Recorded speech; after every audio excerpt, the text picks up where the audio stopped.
Mwari wangu tigone kukuonai paservice yanhasi. Ndinonyengetera Ishe wangu tiitirei nyasha. Mweya Mutsvene tibatsirei kunamata. Hatigoni tiri tega. Asi shoko rinoti the helper, the Holy Spirit, the one who intercedes on our behalf. Ndiye watiri kudana mangwanani ano. Kuti Mweya Mutsvene tibatsirei. Mweya Mutsvene zarurai nzeve dzedu. Zarurai nzeve dzemweya mangwanani ano. Tigone kunzwa Mwari pavari kutaura. Mangwanani ano Jehovha. Mweya Mutsvene ndibatsirei. Ndigone kugamuchira shoko pariri kutaurwa. Mwari tiri kunamata, that I may have a receptive heart this morning. That I may have a receptive mind this morning. That I may have a right attitude to approach the throne of grace. Mangwanani ano paticharumbidza. Inzwaiwo inzwi rangu mangwanani ano. Mangwanani ano pandichachema pamberi penyu. Mwari wangu ndinzweiwo, ndioneiwo Mwari. Ndiri kunamata pazuva ranhasi. Kuti mangwanani ano tangaioneni Mwari. Tangaioneni Jesu pamuri kubata vanhu venyu. Mwari wangu mangwanani ano Jesu. Tangaioneni Mwari pamuri kuropafadza. Tangaioneni Jesu pamuri kupindura minamato. Tangaioneni Mwari pamuri kurapa vanorwara. Tangaioneni Mwari pamuri kuropafadza vamwe. Regerai kundipfuura pazuva ranhasi. Regedzai kundidarika Mweya Mutsvene. Mwari ndiri kunamata mangwanani ano. Sanganaiwo nesu Jesu. Nganzwike pamberi pechigaro chenyasha. Minamato yedu mangwanani ano. Let it be like incense on your throne. Mazwi yedu Mwari ngave zvipo zvinonhuhwira pamberi penyu Jesu. Mwari wangu, the meditation of our hearts, let it be acceptable in your sight. Mangwanani ano tiri kunamata. Inzwi rangu Mwari ngarigamuchirike pamberi penyu. Ngarinzwike Mwari mangwanani ano. Tiri kunamata Ishe wangu. Kuti rumbidzo dzedu Mwari ngadzisvike pamberi pechigaro chenyu. Kana ari Cornelius makati minamato yako nezvipo zvako zvasvika pamberi paMwari. Mangwanani ano tirangarirei kuti minamato yangu nezvipo mangwanani ano ngazvisvikewo kwamuri Jesu. Inzwi rangu ngarisvikewo kwamuri mangwanani ano. Rumbidzo dzangu Mwari ngadzigamuchirike pamberi penyu. Mangwanani ano tibatsirei Mweya Mutsvene. Tibatsirei Mweya Mutsvene, tigonerei. Zita renyu Jesu rigokudzwa. Muzita raJesu. Hallelujah. Tidzokere zvakare pamberi paMwari. Tingonamata. Our Easter conference is coming up. Tingonamata tingoti Mwari vatiitire zvakanaka. Tiwane nguva yekushumirwa. Uye tinamate kuti patiri kuhostawo Easter conference pano zvinhu zvese zvingofamba zvakanaka. Zvekare tichirangarira Easter inguva yekurangarira kufa nekumuka kwaJesu. Let us hold it in reverence. Inguva yatakawanirwa nyasha semaKristu. Ndio patakawanirwa kuponeswa kwedu. Ndio patakawanirwa kukunda zvivi. Ndio patakawanirwa kukunda zvirwere. Ndio patakawanirwa victory pamuchinjikwa. Saka haisi nguva yakafanana neimwe nguva yese. It's not an ordinary time. Patiri kusvika panguva yeEaster ingoti Mwari ndiitireiwo nyasha. Kana paine zvanga zviri kunetsa, kana paine zvanga zviri kurema, Jesu ari pamuchinjikwa akufa akataura kuti zvapera. Saka ndiyo nguva yekuenda pamberi paMwari kuti mimi Mwari makati zvapera. Sanganaiwoneni Mwari zviri kundinetsa nezviri kundiremera. Zviroverwe pamuchinjikwa zvipere. Mwari vatiitire zvakanaka. Patiri kusvika zvepaEaster iyoyo holiday, vana vechikoro vari kuvhara chikoro. Tingonamata kuti Mwari avachengetedze. Vamwe vachatravela. Tingonamata zvekuti Mwari vachengetedze vanhu. Mwari vatiitire zvakanaka. But zvikuru sei ingorangarira kuti Easter inguva yevictory. Inguva yekuclaima your victory. Nekuti zvinonzi Jesu paakaroverwa, he went to hell and he dealt with hell, he dealt with death, he dealt with sin, he dealt with sickness, he dealt with everything and he got victory. Akashika paakamuka kubva kuvakafa. That is our time to claim our victory as Christians. Declare your victory. Kana uri kurwara, declare kuporeswa. Declare kuropafadzwa. Declare kukunda. Mwari vanotiitira zvakanaka. Tinamate. Baba wedu tinokutendai Mwari. Tinokutendai nenguva yatakatarisana nayo yepaEaster. Baba wangu tichirangarira kufa nekumuka kwenyu. Tichirangarira Jehovha kunyange kwatakabva tichitadza kwatakabva Mwari takanga tisingazive taitadza, asi Mwari pamakaroverwa pamuchinjikwa makakunda zvivi, makakunda rufu, makakunda zvirwere, makakunda zvese zvinorema. Shoko renyu rinoti you went to the depth of hell, Mwari wangu, and you overcame sin. Mwari wangu mangwanani ano, let us be able to overcome sin. Let us be able to overcome evil. Let us be able to overcome poverty. Let us be able to overcome zvinorema Mwari mukati mevana, mukati medzimhuri dzedu. Tiri kunamata, let it be a time of victory. We declare victory. Pane zvatinobata kumabasa, we declare victory. Mwari wangu, we declare victory. Tinodeclare mweya wekukunda nezita raJesu.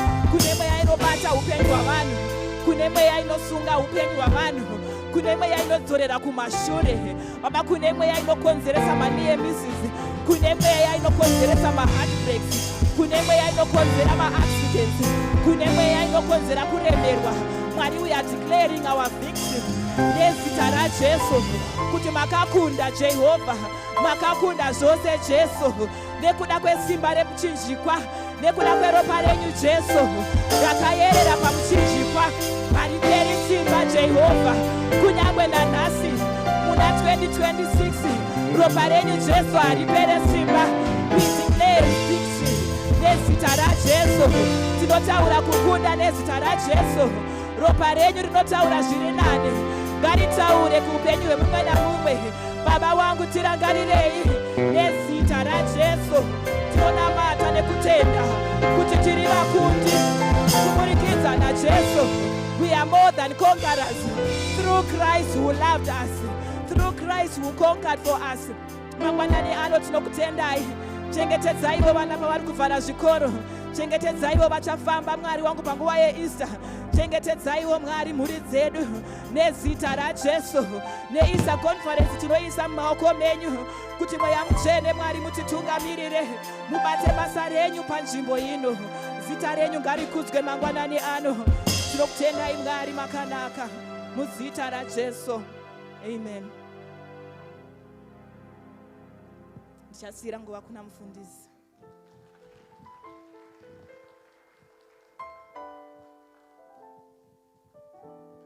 Hallelujah. Tingagara yedu pasi.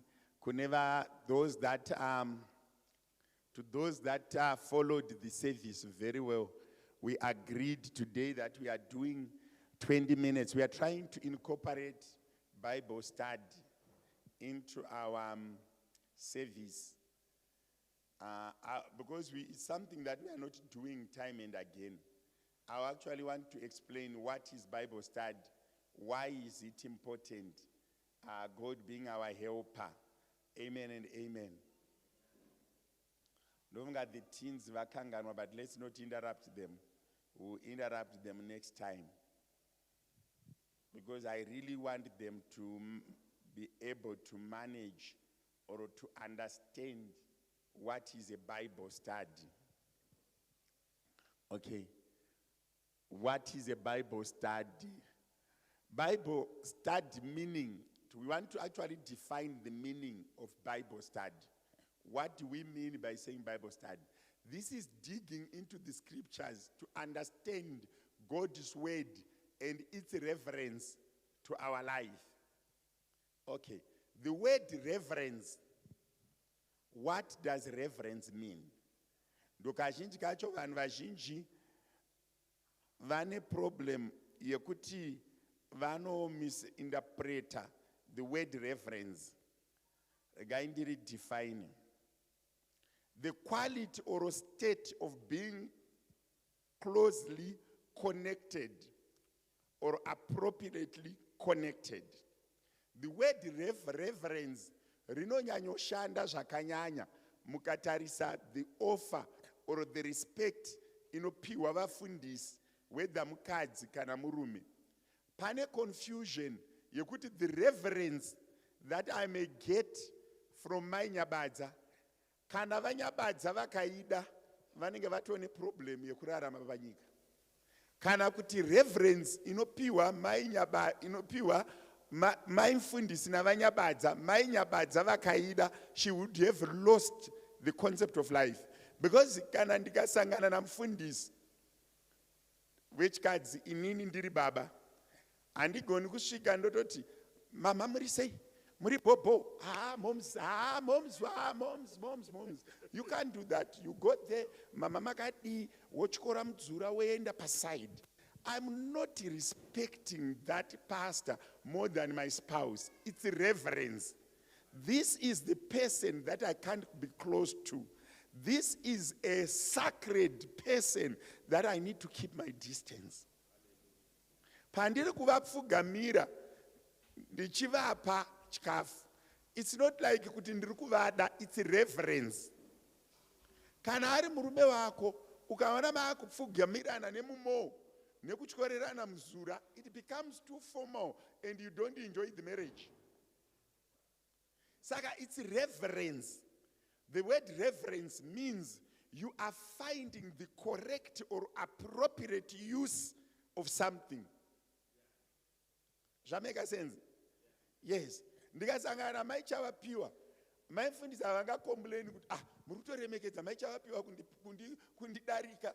Because hii shamwari yangu kai ndikairemekedza saka ushamwari hwacho unozobuda papi. You see what I'm saying? Panofanira kunge paine kamwe kakujairirana katinako kasingazowanikwi kana ndikasvika kunani kune uyu. So that's reverence that is lacking usually pama code of conduct. You see what I'm saying? Yes. Let me move. It's about exploring the teachings, stories, and wisdom in the Bible to deepen your faith and relationship with God. People usually do it individually or in groups, and it involves reading, reflecting, and applying the lessons to everyday life. This is a Bible study. I'm just defining what is Bible study.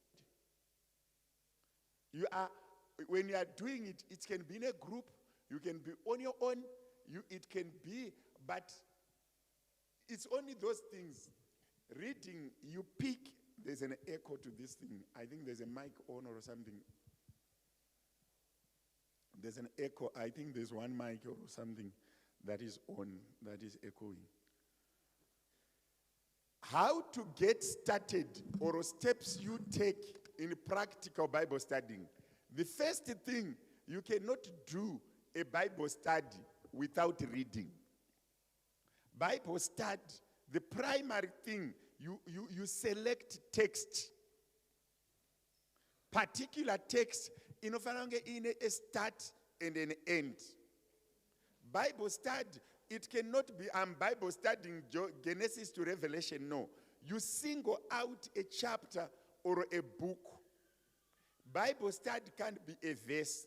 It should be a chapter or a book.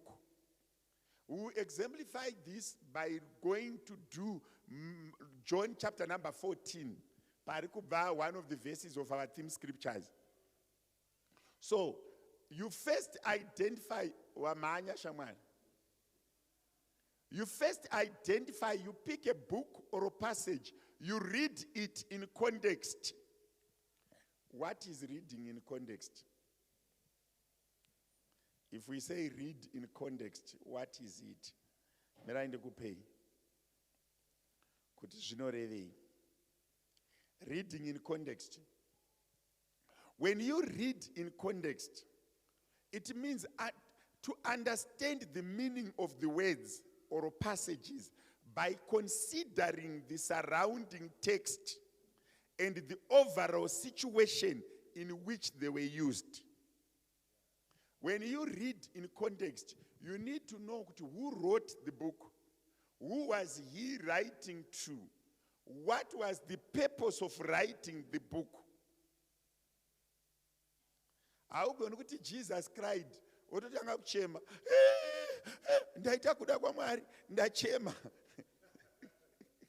You see what I'm saying? So you need to know, when you read it in context, who was it being written to? When was that text written? When was that text written? At what point who was addressed? Was it a conversation?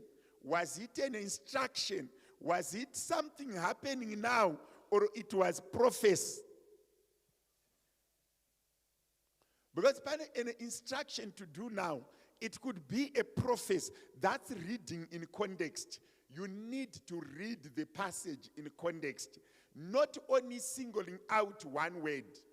Then also reflection. Think about what it means, how it applies to you.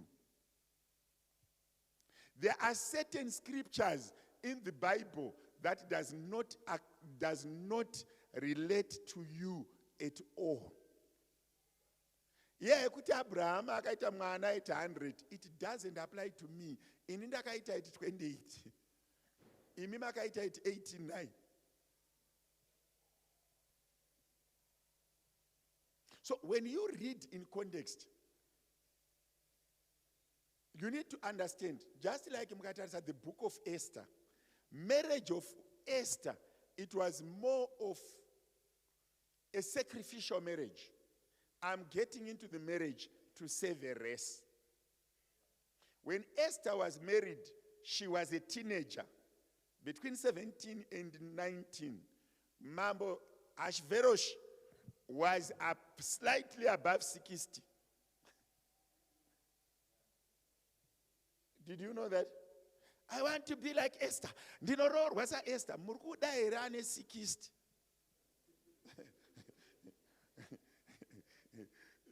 You see what I'm saying? Murukuchaga irem komana ane 60. So if you see how I'm yanda kwiradanura nayo, and it Esther akarorwa zviri traditional, not zviri romantic. My marriages are now, they are romantic marriages. And there was a time when marriages moved from traditional to romantic. So now we are in romantic marriages. During the time of Jacob, they were called purposeful marriages, not romantic marriages. Did you know that? Why is this very wakunzwa ime revelation yangu singazika. Yanga isinyaya kuti unomudaire kana umudi kwakuri kungobereka vana. And varume nevakadzi vaisagara same bedrooms. That's why the Bible richiti, he knew her wife. He entered into the wife. Vaiti room yake kana season yekuzvara vana yasangana voita vana vapedza voseparate. Kwete zvenyu zvamakuita zvekuti nemunhu nemumo naye nemumvura naye. That was totally different from that time. Did you know that? It is zvinyowana handiti. Sazviroti pane vanhu vasiri kuverenga Bible. Kana waifunga kuti Sara naAbraham vaigara vese. The Mosaic law yaive nema-seasons a marriage. Season yakati, to be continued. And dzoka mashure. Prayer. After you know how it applies to you, talk to God about what you have read. Ask for insight. Ask for revelation of what you have read. Discussion. Share with others. Get different perspectives. After you have studied the Bible, you need to share with someone. I was reading this text. What is your perspective? So if you are a husband and wife, a Bible study, you are not overing a text, you write points, you check if you are coming up with the same text. And the application, you compare. That's a Bible study. Then application, find ways to live out the teachings in daily life. What I have read, how does it apply to me? How does it help me? Zvinorevei. Vanhu vari kuuya musatya hapana atuka munhu. Kune vatendi vanonaiwa nemvura. Musi weSunday havauyi. Don't worry, zviri kutofamba. So vamwe vachikuuya, vamwe vachikumbotarisa kuti yakupera here ndibude. Let's go pamberi. Right. Takuenda kuna John 14. We just want to try. Today I'm trying to do like a teaching. Kuti mungonzwisa kuti Bible study inoitwa sei. And now ndakuchienda kubhuku yaJohn. Trukutora chapter 14 yaJohn. Taakuda kuiaplya mumastages ese atataura nezvavo. First we need to pick text. The text we have picked it. And in this text now, taakuda kuiaplya pamastages atataura. You see now kuti, first I asked you to read John chapter 14 last week. I'm not going to read it because it didn't 20 minutes. But we can break this chapter into 5 key sections. Each chapter 1 in a 5 kuti unzwisisa anditi unoisa tuma subtopic netuma main topic anditi. So verse 1 to 4, Jesus tells his disciples he is going to prepare for them, comforting those who were worried. Now, verse 1 to 4, Jesus had not appointed Peter very explicit. Akazozviita pa Mount Carmel akuenda. Though people could see that Jesus loved John, Peter, and James. So now, ndo imwe surrounding text manje inoaplya before usati waverenga John in this chapter kuti Jesu vaida John ndo airara akaisa musoro wake pachipfuva pake. Peter aive necharacter inoita kuti kingdom ifambe. John aidiwa naJesu. James aikwana pavatatu avo. What's the explanation yangu? John was the disciple after Jesus' heart. Ndo aidiwa John. Peter aive neunhu wekuti Jesus could not ignore Peter. Aive necourage yekuti aigona kutakura basa. John aidiwa asanga asina unhu webasa. Peter aibvotomoka aine unhu webasa. James aingokwana pane ava. Hapana chinobatika pana James chavaigona kutaura kuti apindirei pavatatu ava. Vanotaura philosophy dzeBhaibheri vanoti akapinda because zvinhu zvekudenga zvinofamba zviri zvitatu. Mwari mweya, Mwari mwanakomana naMwari baba. So James akangokwana kuti zvinhu zvitatu zvikwani, but haana chanyatsobatika pana James. But John aidiwa naJesu. Peter aive neunhu hunoita kuti basa rifambe. Handei pamberi. Now, Jesus paari kutaura nevanhu ava, text iyi iri kugadzirwa kupa assurance to the disciples kuti kuenda kwangu hakusi kurova kwazvo. Anditi ari kuva comforter achiti ndakunokugadzirirai pekugara. Saka it was like a farewell message. Verse 1 and 4. Jesus, the next one, Jesus is the way to the Father. Now, after avadaro, akuchitaura purpose why he has to go. Anofanira kuenda kumberi to receive you. Kana uri coordinator weprogram, unosvika kuri kuendwa first, unofamba rwendo rwacho. Kana uri coordinator weprogram, you walk the journey before others. When you get there, you face back kwavasvika wogamuchira vanhu. That is what Jesus is saying. He is the head and the peg of Christianity. Akauya panyika akafamba navo.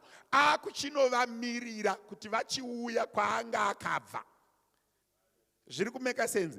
Saka ari kudefine why he came and why he need to go.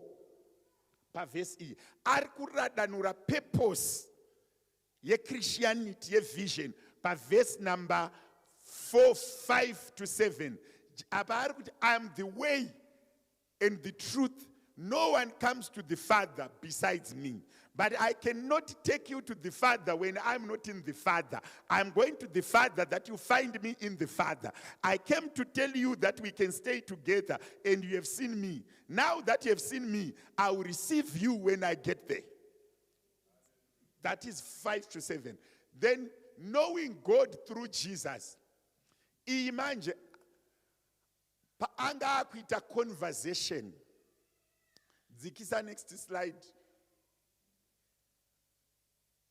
Now, 5 to 7, yandataura iyi. anga aengeja murume anonzi Thomas.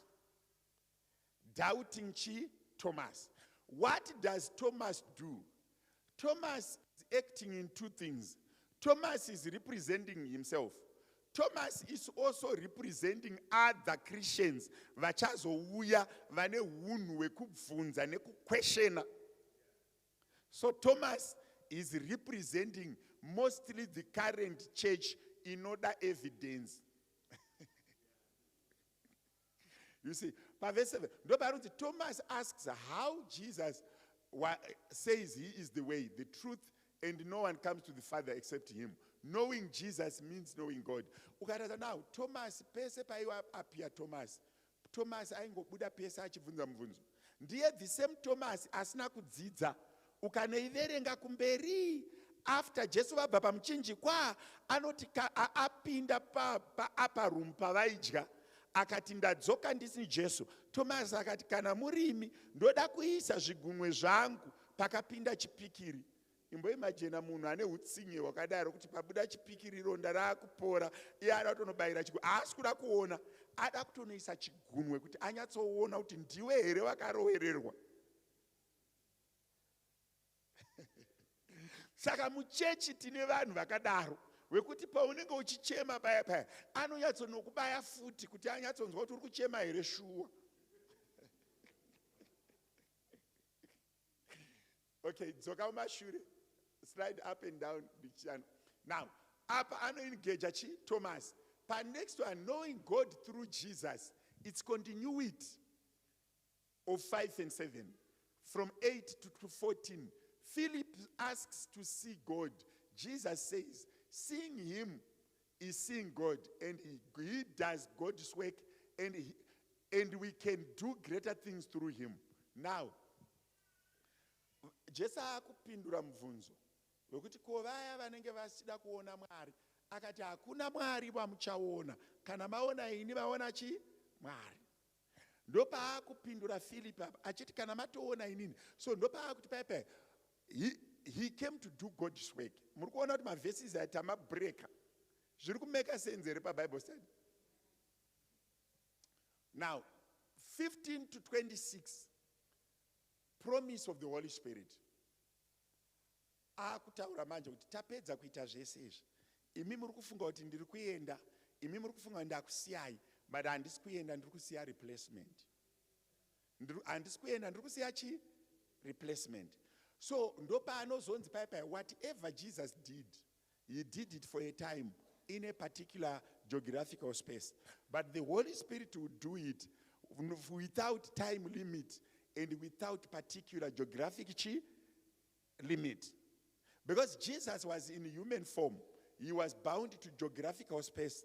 But the Holy Spirit is not in human form, he is coming in without physical, geographical limits, and without also limited time.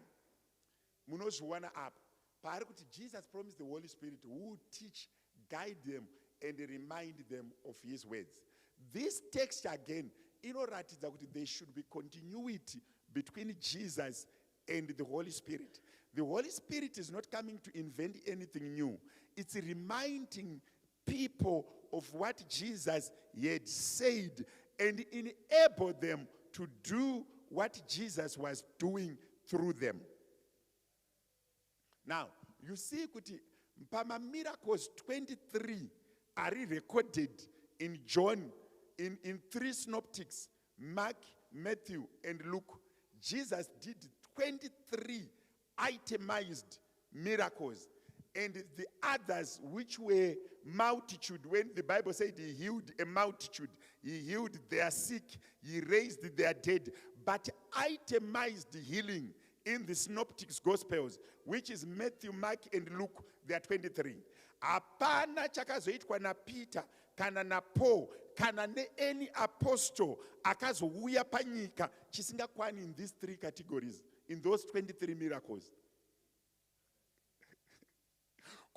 The Holy Spirit is only reminding people of what Jesus has done and repeating his power. You look at those itemized 23 miracles, and there's nothing new that has ever been done besides repetition of those.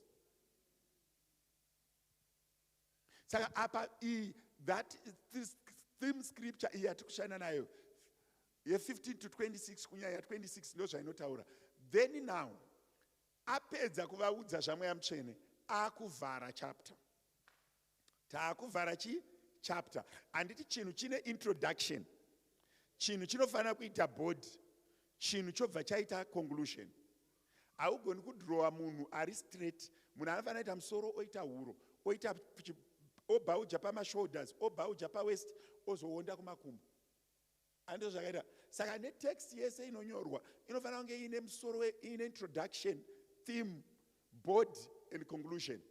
So 27 to 31 yave conclusion. Jesus leaves peace not like the world gives. He tells them to be courageous as he will overcome the world. Now, how is he overcoming the world? He is overcoming the world through them, in them. Machines kwisa. Yabuda ere Bible study. Taidambura. Ndo maitirwa nda Bible study. Tapedza zvese taverenga. This is the context meaning, what it means. What does it mean to us? And how can we apply it to our lives today? The purpose of a Bible study is what can I take from this text and what can I do with this text? So on what can I do with this text? One, what are the derived lessons? Right, for 30 minutes, I'm a bench match. Can I group discussion? Tochiona kuti umwe neumwe wedu anzwisisa kuti John 14 inorevei kwaari, inorevei kumwana wake, inorevei muupenyu wake, in the past, in the present, and in the future. Did this scripture or chapter apply to you in the past? What lessons do you take and say, these things that I've learned, they were happening in my life in this way? And today, is this text working to me in which way? And tomorrow, what this text is going to help? Also in that, is there anything that I was doing wrong before I read this text that I need to resolve? Or is there anything that I learned that I need to do that I did not know? That's Bible studying. So kungoverenga Bible harisi novel. You need to itemize in this. This thing is on a PowerPoint. You can ask media team to send to your email, to send to your phone, so that when you get home, you can try and see kuti wakuita wega Bible study. How can you also apply this to you? So even verse 1, inogononge ine two dimension. That's why I choose not part inoverenga Bible. Mushumira anogona kuti read part A or part B. But mu text musina kunyorwa kunzi A kana B. Kureva kuti in one verse it can have two different meanings. The one verse can be broken down into two meanings. That's how reading the Bible and Bible studying means. Pedzisa, the last one, ndakumbira 20 minutes. Vanoimba havanyanyi kunamata kana vakatora nguva yavo vatotsamwa. All right. Peace and courage, I explained. Specific verses. Okay, Zogamashure 1 minute. Specific verses. John 14:6, I am the way, the truth, and the life. No one comes to Father except through me. Again, specific verse, yakakosha. And I'll ask the Father, and he will give you another advocate to help you and be with you forever. The Spirit of truth. So I know my key verses are John, chapter John. Kana anditi pane zvinonzi izvi zvakanaka kudarika zvimwe. Mubhuku ya John chapter 14, mune two key verses. These are the two key verses. Verses 14:6 and verses 16 to 17. Shall make sense? And the pamberi tipedzi. Jesus is the way like a narrow path in a forest. Jesus says he is the path to God. Follow him, get through. Why tapa example? Zvinhu zvamwari zviri narrow, it's not wide. Don't expect many to be with you.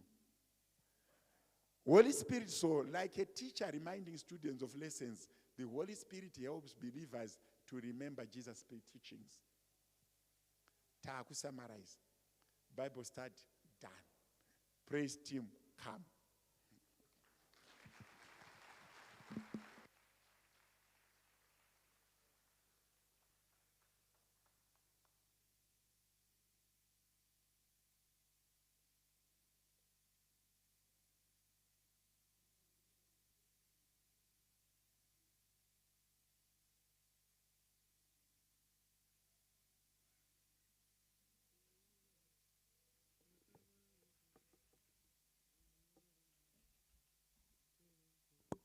Itara Jesu, hallelujah, hallelujah, hallelujah. Vakafara chete, hallelujah. Moresa ari parutivi pako mufarire umudze kuti wakachena. Jehovha anokuda, Jehovha anokuda, Jehovha anokuda. Muzita ra Jesu.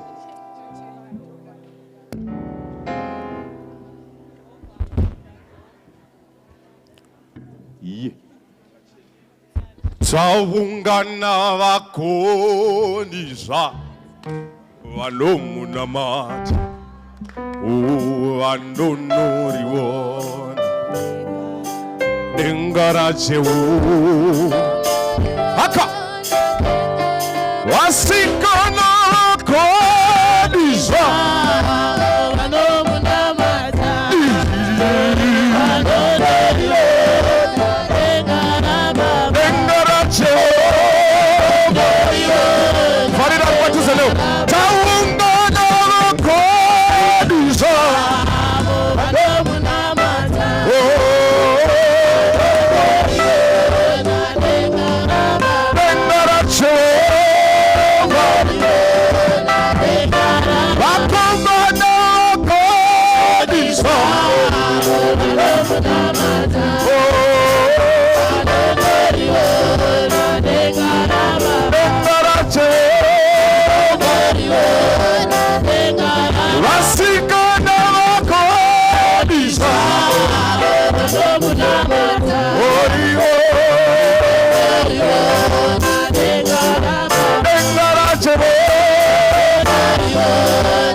Jesus, hallelujah.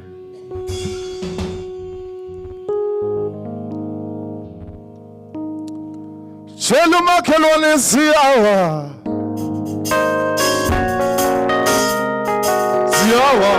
zawena Sheluma kelone siawa siawa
See how we do. Oh, see how we do. See how we do. Oh, no. What is all? What is all? What is all? Show.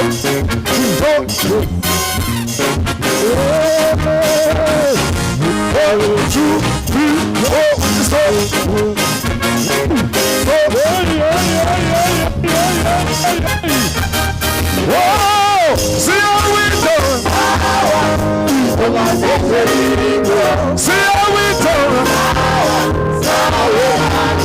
Oh, see how we do. Oh, see how we do. See what see what let me see you. See what see what two times. See what see what three times. See what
Magamba makuru basaje kuna baba na poro vita magamba makuru basaje kuna baba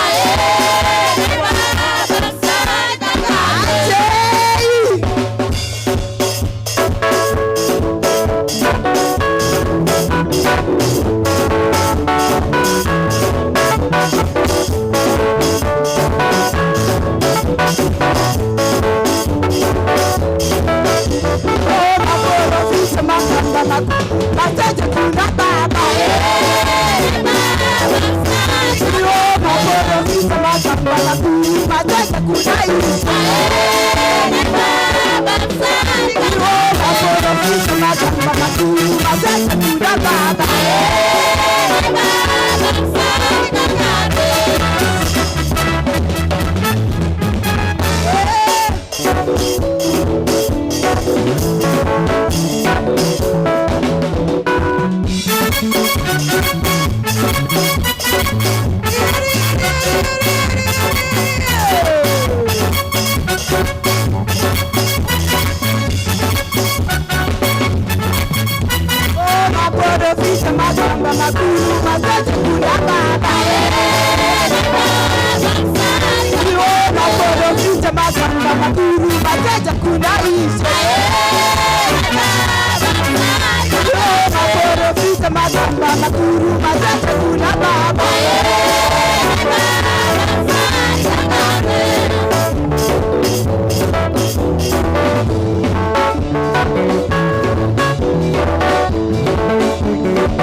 Ijesu, Ijesu, Iani, Iani, Iani, Iani, Iani, Iani, Ijesu, Ijesu, Ijesu, Ijesu, Ijesu, Ijesu, Ijesu, Ijesu, Ijesu, Ijesu, Iani, Iani, Iani, Iani, Iani, Iani, Iani, Iani, Iani, Iani, Ijesu, Ijesu, Ijesu, Ijesu, Ijesu, Ijesu, Ijesu, Ijesu, Iani, Iani, Iani, Iani, Iani, Iani, Ijesu, yeah, yeah. Ijesu, yeah, yeah, Ijesu, yeah, yeah, Ijesu, yeah, yeah, Diani, Diani, Diani, Diani, Diani, Diani, Ijesu.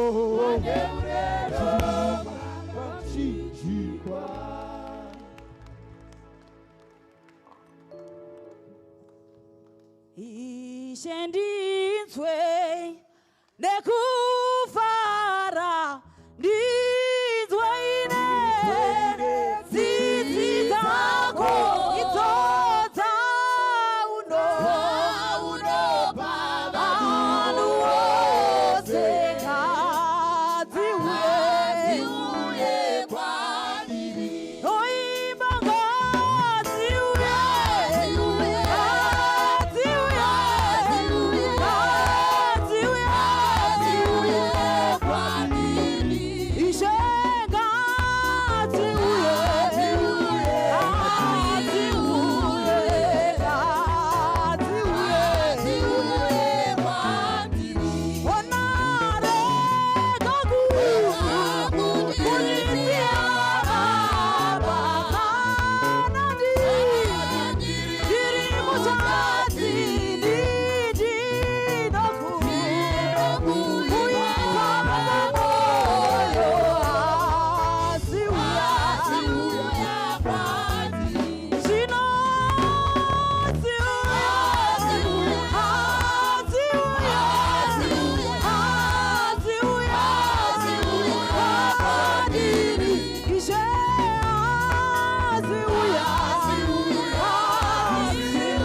tinokutendai muthe aiwa mwamwari wamasimba wose tauya pamberi penyu Mwari tinokumbira nyasha mbuya mutsvene iko taurai wamwakorani ano taurai kumwoyo Mwari taurai kupfungwa dzedu Jesu taurai kunyama ino Mwari Mwari makatendeka taurai nyasha dzenyu dzionekwe Mwari dururai kugwinya kwenyu Jesu sangana inesu Mwari zvatatouya kwamuri Mwari tinekutenda kuti munacho chekuita tinatokutenda kuti Mwari munotigonera aiwa Jesu musingakundikani aiwa Mwari wakanaka Mwari vasingashanduke Mwari vane nyasha dzinoringana. We worship you this morning God aiwa Mwari dururai nyasha ropa renyu rine simba Mwari ngariite minanda matiri ngarizviratidze matiri ngaritishambe makwanani ano maita Jehovha zveshamisa muchinda werugare makatendeka Mwari.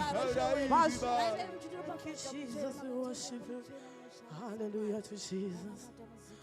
We bless your name, Almighty God. We bow before your throne. We bless your name, Almighty God. We bow before your throne. We glorify your holy name.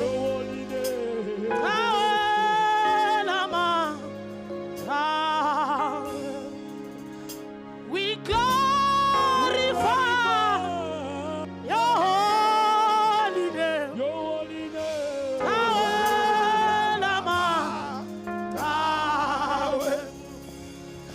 We glorify His holy name. You are the King of kings. We glorify His name.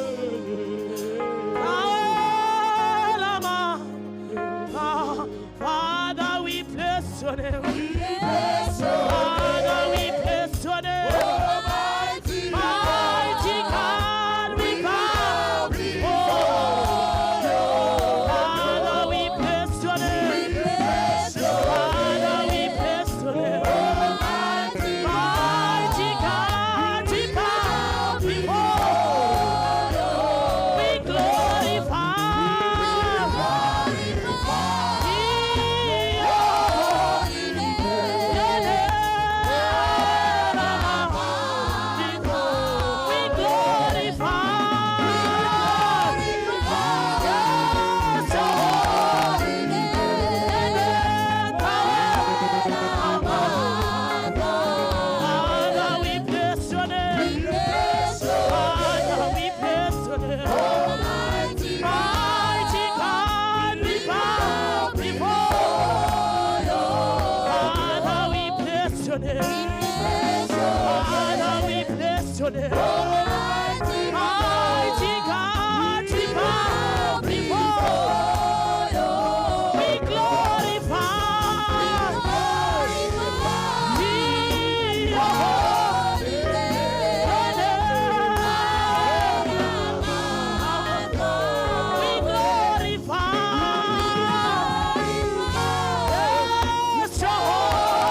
bless your holy name,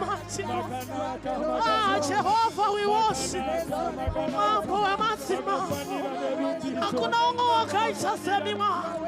Tinora mekeza sitari no shamisa. Mambo pamsora pe mazima mambo. Vanotonga vanokwada mapasita ini. Lekutiri no shamisa. You are Jehovah.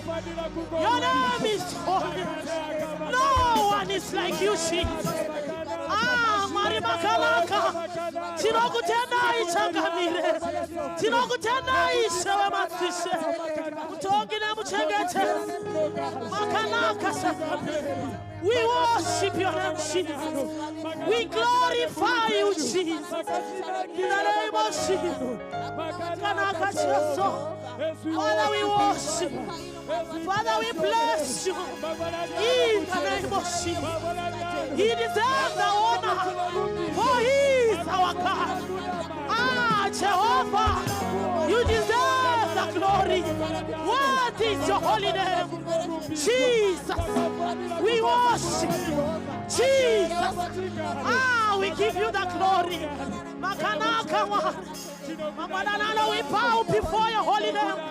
We bow before the throne of glory and worship you, Jesus.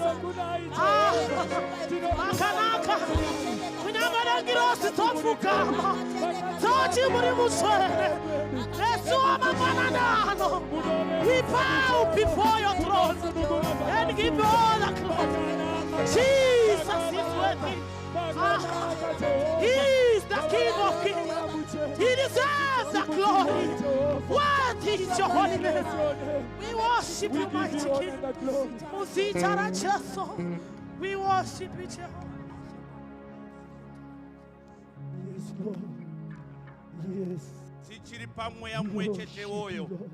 Tirikuda kuti zvakare isusu wana sekuru Shakata takakura nguva yataibvumirwa kubvisa 5 cents kana tiki yekuti engo. Saka ndoda kudzokera zvakare kuna mai Jiriti Junior. Chimbo chamabva kuimba chiye engo zvakare nokuti chinodena denga. Regai tikupei zvakare muchidzokoro. Ishendinzwe nekufara dinzwe neziti zako izota uno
Tichifamba netimu yedu mukatarisa chimbo ichochi ndo paya pakanzi hanzi mweya mutsvene chidzidzo vava kuenda vakaita the last supper vakati inini handisi kuenda ndichaenda panyama asi ndichange ndiripo muspirit naizvozvo tiri kufamba tinawo mediator wedu tinawo advocate wedu tinawo Mwari munyaradzi vanongoti kana tikange tanga kugumbuka tinodzokera zvakare kwavari tichiti aiwa musatikangane. Naizvozvo vanesu vanoda kurumbidzwa Mwari wawa. Ngativarumbidzei Mwari Baba, ngativarumbidzei nokuti vanoita zvinoshamisa, vanoisa nzira pasina nzira. Vamwe tiri vanoitira Jesu Kristu Mwari wawa, vanoisa nzira pasina. Vamwe tiri matestimony ezo. Ukaenda kwavari ukapfugama ukati ndiri kuda chakati, vanokuda unconditional. Naizvozvo Mwari ava ngavarumbidzwe Mwari Baba. Ngativarumbidzei, ngativanamatei nguva dzose. Praise and worship maita enyu. Ngativarovere maoko vachitora nzvimbo dzavo, ngativaomberere. Thank you so much, praise and worship. Munotiitira zvakanaka, munoita kuti kana Sunday yasvika tinonzwa kunyevenuka, tinonzwa kudzirwa. Aiwa, ngativaomberei maoko zvakare. Thank you so much. Kana zvandibata iyoyi song iyoyi,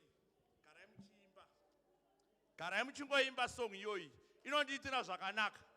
Pana paya pandatanga kusumuka paya pandatoti zvangu zvatosvika, regai ndiende. Saka regai tisapedze nguva, toda kuti tigamuchire iye nyadenga, iye mweya mutsvene, the mediator, the advocate. Mwari anoti kana zvikanetsa ukangoenda kwaari zvako zvinoendeka. Ngatiwapei mheremhere mangwananano. Tobvapo zvakare tina baba naamai. Inini I respect them. Iwo nokuti vanondirespecta. Isu sekereke baba naamai tinokudai. Maita yenyu torai chinzvimbo chedu baba.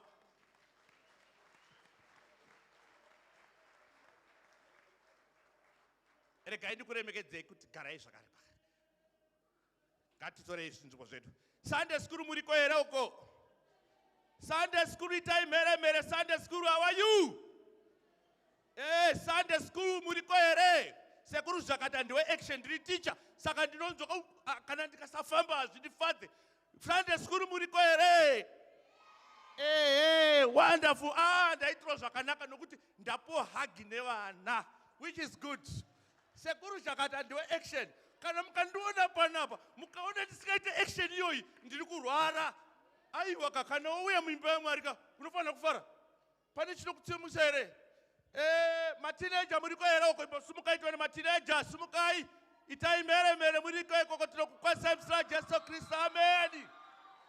Mayouth wedu kwanyanuka itoni. Mayouth acho ari kupera. Ukasara washoma. Uyai tiri kuda muchato. Mazvinzo here? Wasara washoma pastor. Wasara washoma. Vamwe vacho zviri kuendeka. Tinozvikudza. Ngativakwazisei mayouth edu ava, chechi yamangwana. Amen. Regai ndikwazise zvakare vose vauya kuchechi, all protocols observed. Ndisingakanganwe church board maita enyu kuti ndimire pamberi panapa ndikwanise kuita sa-MC wanhasi. Aiwa tinozvikudza. Regai titi vamwe ndakukwazisai mese. Ndatongona kuti ndikada kuti nditi dheko oku ndatokwazisai mese. Makadii mose muri muno? Aiwa, sekuru wakukwazisai nekuda kwenguwa toda kuti tifambirane nenguwa. Do we have any visitors who have just come for the first time? Tinawo here vaenzi. Ndodaira kuti kwanaya. But isusu kana nguwa yedu yatatiriko tichikukura nambuya Shakata taiti kana kukangokasa chete tifanenda kuchimunda chedu. Ya taenda. Nokuti kana uriko unonoita sene unodzura masora. Saka neizvozvo hazvitatise kuti kana mvura yanaya tisauye. Wamwe vari kuuya. Pane waenzero oya nhasi. Ndiratidze nekusumudza maoko. Ndiwapa. Aiwa imi makadaro. Sumukai torai rimwe danho muye kumberi tikukwazisei the road portway. If we have visitors, please may you come to the. Tine one visitor. Shikai baba. Shikai.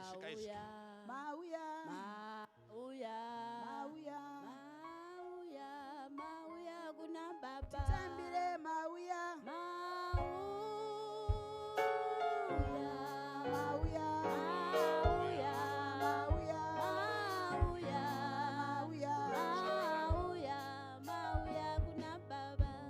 Pamusha apanga posha visitor. Iwa watu represent wamwe wakawanda. Do you understand Shona baba? Munotaura. Aiwa zvakanaka. Inini ndinonzi sekuru Shakata. Ndine mudzimai mumwe chete. Ndinopindira pano pababa naamai vedu ava. Baba naamai Jirichi. Tiri kufamba gore rino tine theme yedu iyo mweya mutsvene chitsidzo.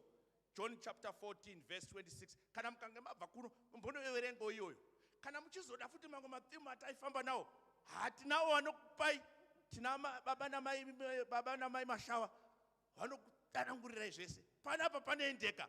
Panapa panoita sei? Ndatofana kutokutaurira kuti zvinotoda kuti muchitaure kuti imimi sekuuya kwamaita. Matiziva sei? Chii chambokuita kuti muye kuno? Mawana here pazvivhiti kana masocial media platform media atinawo. Ndiani akukokai? Uyezve toda kuti mubudire pachena. Makaroora here? Tatafunga kuti hamuna kuroora. Tachatokupai mukadzi pana.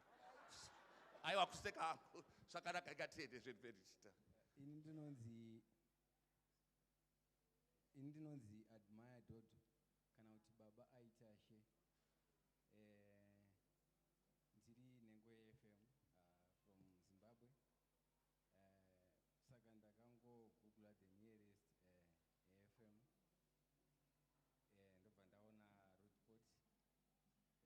Maybe kune vamwe vanogona kudero vachishandisawo social media platform. Ndini ndakadevelopa AFM Hymns app iri on Play Store. Mukaenda ipapo you can get my details. KuZimbabwe ndaipindira kuGreendale kwapastor Mkushani vakazoshaika zvavo. Aiwa tinokugamuchirai baba. Mapepa amakabata oyaya anongotaura nezvehistory yedu kuti isu tiri weFM timbori anani tiri kubva kupi tikaenda kupi. Saka ramazodzoka uku motora nguva yenyu moverenga rimwe fomura munaro nderamuchanyora madetails. Secretary during the course of this week wanogona kuzokubatai vachimbokubvunzayo kuti maonawo tiri sei. Musati maenda tine kuti muende paconnecting launch apo muchasangana nasecretary. Secretary wacho muchaona uchaya manje ano. Saka baba maita hanyu nokuuya kukereke. Hamuna kurasika. Ngatorei zvinepo. Right, this time let me take it to our great online viewers. Wakatekeshera kwese kwamuri. Roadbreak Prayer Center inokukwazisai muzita raJesu Kristu. Amen.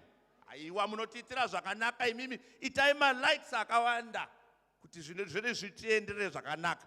Panguva ino ndine items 2. Tine ladies board ne Sunday school. Saka ndoda kuti titange ne ladies board. Vane item yawo. Tozopesera ne Sunday school. Maita yanyu.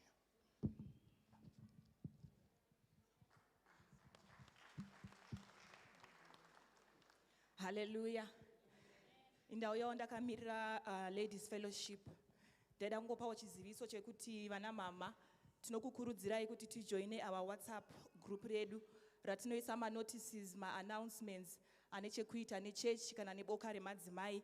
Takaona kuti pane vamwe vatsva vakawanda vasati vajoina group redu. Tinokukurudzirai kuti muone vatungamiriri vekuladies fellowship vakuederei muWhatsApp group redu.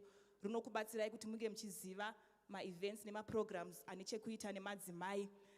Zvakare ndaida kungotaurirawo vana mama, those who are expecting, the new mothers, the newlyweds, kuti vana mama ngatitaurirane tigone kuzivana, kunyanya vana mama vakazvitakura.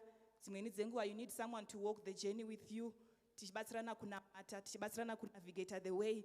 Saka vana mama vakazvitakura, ndinokumbira mugotaurawo neni paWhatsApp kuti tigofamba pamwe chete rwendo urwu.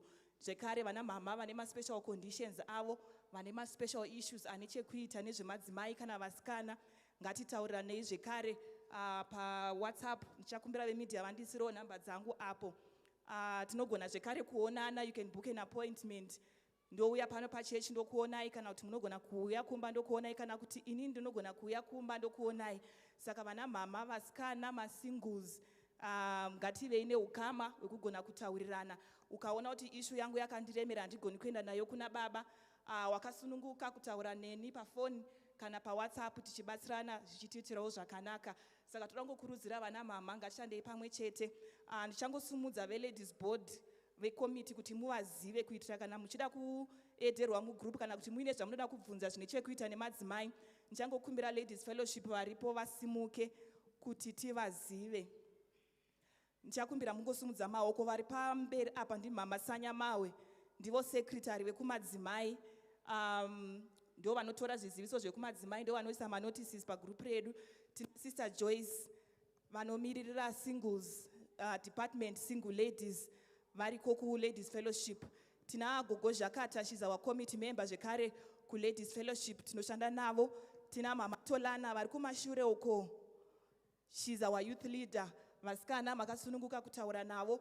Then tina Mama Gondwe, she's also our committee member, avapo nhasi vari kubasa. Zvekare tina Mai Chimbi, our administrator vekumadzimai vanobata mari dzemadzimai. Kana muchida kubvisa ma-subscriptions edu aya atinoti 100 rand pamwedzi wega wega, vana mama maita henyu garai henyu pasi, munogona kuvaona Mai Chimbi muchibvisa mari dzenyu. Saka anything chine chekuita ne-ladies department tinogona kuona vana mama vandasimudza ava. Saka vana mama ngatingosunungukai, feel free to come and talk. Pamwe pacho unogona kusawana solution yauri kuda, but sometimes a problem shared is a problem half solved. Saka ngati wanei ukama hwekutaura. Zvekare tine ma-events nema-programs emadzimai mukatasa calendar redu. Each and every month tine a program or an event ine chekuita nemadzimai yatinosangana seboka remadzimai. Vana mama, belong to the group, be part of the ladies group. Vamwe vacho tinovaona muno muchechi, but patinozobuda panze apo nekuda kwekuwanda kwevanhu pamwe pacho nenguva hatigoni kuzokwazisana kana kuzotaura tese. Asi patinoungana paya seboka remadzimai tinogona kuonana nekuzivana, pamwe pacho nekutobatsirana. Saka let us belong. Make sure vana mama kuti tese tiri muWhatsApp group redu. Zvekare tine ma-departments ekuti tinogonawo kujoina ane chekuita nemadzimai. Pane catering department riri pano rinoita zvekubika, kana uchida kujoina makasununguka. Tine zvekare hosting and deco iripo, munogona kujoina zvekare. Saka vana mama, belong to the group. Ndiri kunyanya kutaurira kuna mama vatsva vachangoroorwa, vachangopinda mudzimba, nevamwe vanyowani ma-visitors vakatijoina gore rino iri. Ngatishandei pamwe chete as a team. Our group rinotiitira zvakanaka semadzimai, rine fellowship, rine teaching, rinotibatsira zvakawanda mujeni yedu yatinenge tichifamba. Kunoku kwatiri kuSouth Africa hakuna family inotisaraunda, hatina vana tete, hatina vana mai guru. Saka takatodai, so we are a team. Saka vana mama ngatishandei pamwe chete. Tine ma-Tuesday prayers atinoita once every month. Tuesday yekupedzisira pamwedzi tine online midnight prayer yedu yatinoita. Twice every month tine ma-fastings edu atinoita semadzimai. Tinoisa manotices edu paWhatsApp group. Saka vana mama ndiri kungokurudzirai kuti ngatishandei pamwe chete tichiitirwa zvakanaka. This also applies to our youth girls and our teenager girls. Muzita raJesu, amen. Sunday school yedu iri kuuya here, ngaiuye zvayo, ngaiuye. Ava ngati vaomberei vachiuya. Ava vana ava vanotiitira zvakanaka. Isusu kana tichivaona vanasekuru zvakanaka ndokubasa kwedu. Zvamunokurudzirwa namufundisi kuti zvarana izvezvi zvakanaka chaizvo. Zvinoita kuti isusu tiwanewo mabasa. Kana mukasaita vana, isusu maticha tinoshaya basa.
Good morning, Pastor. Good morning, Mama Jirij, and good morning, Baba Professor Nyabaza, and good morning, Mama Nyabaza.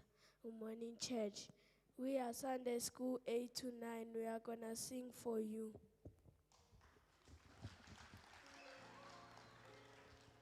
Church, may we please welcome our special guest, Mrs. Mashawa.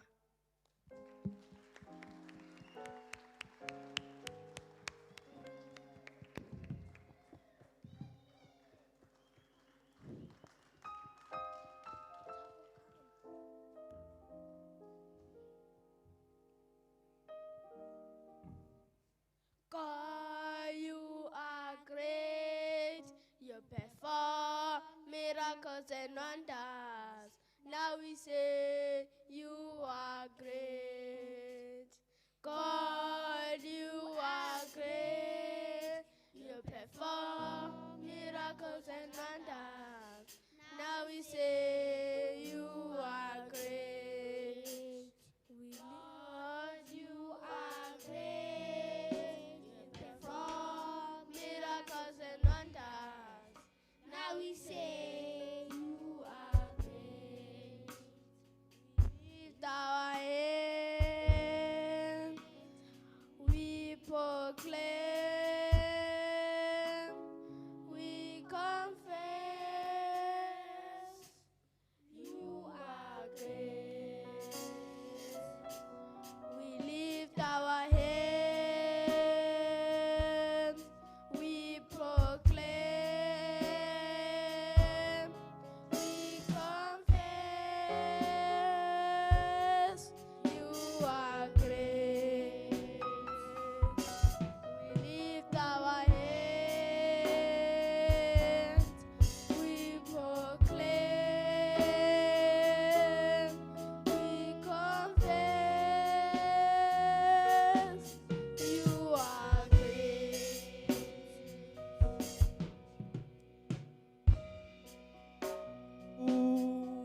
Mwari munoita zvishamiso, toti Mwari muri mukuru. Come on, let's sing together. Mwari muri mukuru,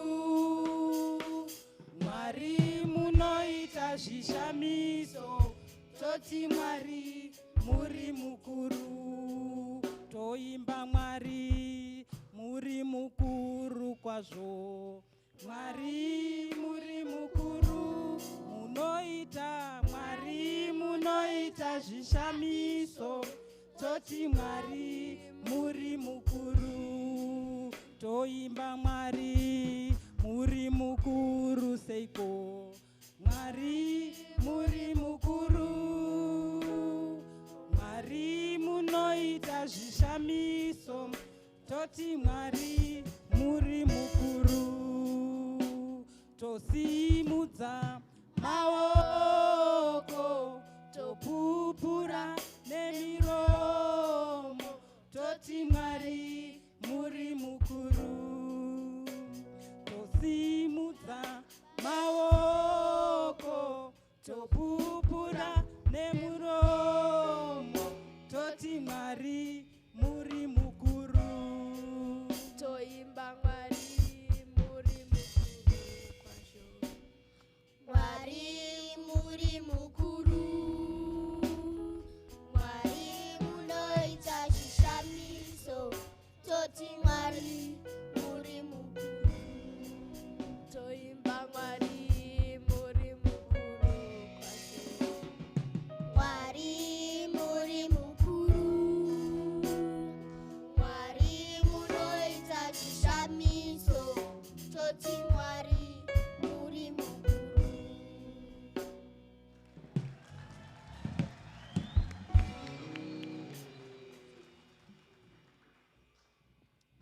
Good morning, Pastor, and good morning, church.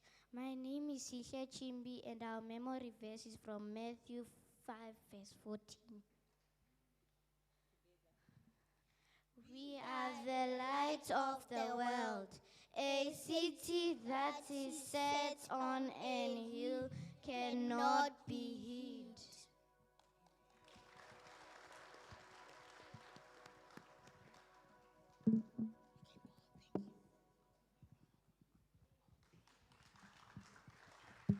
Aiwa ngatiwaomberere maoko. Kana usina kubva uku, ameni kuti wakabva kupi. Ikoko ndiko kwese kwatakabva. Ende chinhu chandakanditarisai papapa, ndakandichiona kuti vana ava vakatozvarirwa muno muwesa iwawa.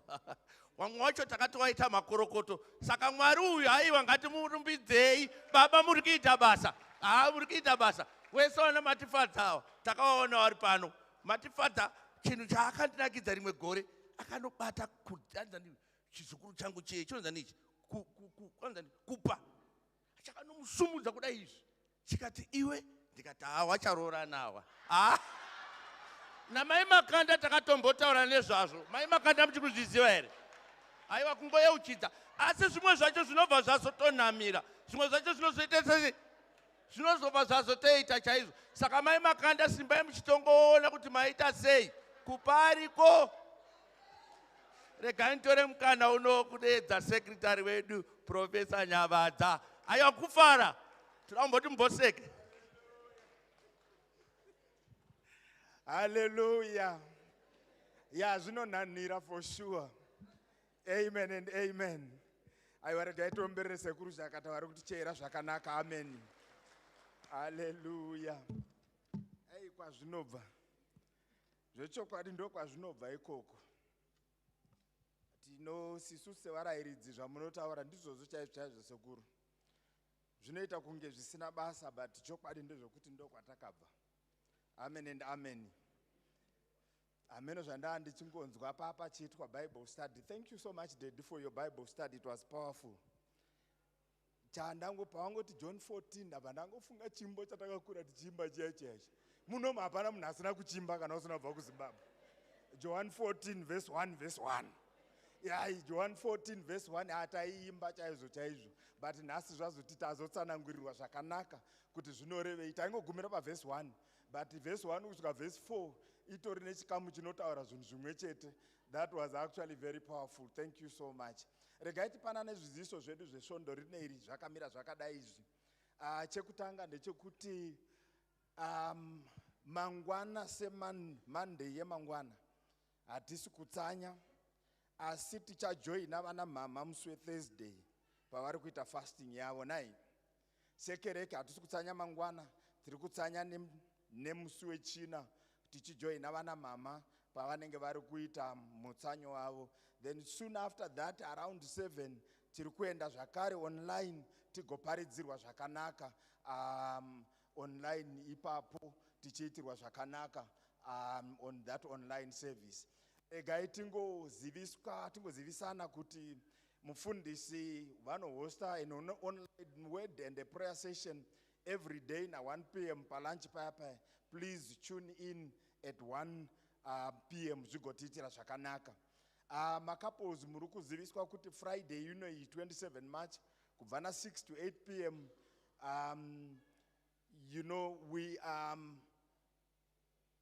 actually having a couples prayer meeting. Hallelujah. Saka vana mama na baba vari mudzimba ngatizive kuti tiri kunamata couples meeting yedu yatinayo pano 6 to 8 p.m. tichingonamatira marriages edu. Hallelujah. Tine a midweek service yatinayo online every Thursday at 7 p.m. Please don't miss this opportunity to refresh yourself, be ministered unto. Please mark this on your calendar or put ka alarm ke kungo kuyeuchidza kuti 7 zakwana. Many times we become quite busy. Regai ndingotiwo zviziso zviviri zvinoteera zviri kubva ku-ladies departments vari kuti ivo ma-ladies vane ma-t-shirts avainawo ari kuti 180 rands rimwe chete, uye vane ma-notebooks kana kuti ma-year planners ari kuita 70 rand rimwe chete, uyezve vane ma-hymnbook ari kuita ma-50 rands rimwe chete. Vanoda ma-hymnbook aya kana ma-year planner kana ma-t-shirts aya munokumbirwa kuona Sister Joyce zvigotiitira zvakanaka. Madzimai, there is ladies prayer, fasting and prayer Thursday this week. Yatiri kukujoinaiwo isusu sekereke. Asimi ma-prayer points enyu, they will be shared on the WhatsApp group. Uyezve tiri kubreaka fast tiri kudzimba. Patinenge tabreaka fast tobva tazoyeuka kujoina our online session between 7 and 7:30 zvichingotiitira zvakanaka. Regai tiyeuchidzane kuti vanoda kuona mufundisi pano, mufundisi vanenge vari pano musi weTuesday between 9 a.m. na 3 p.m. Iyo Tuesday iyi.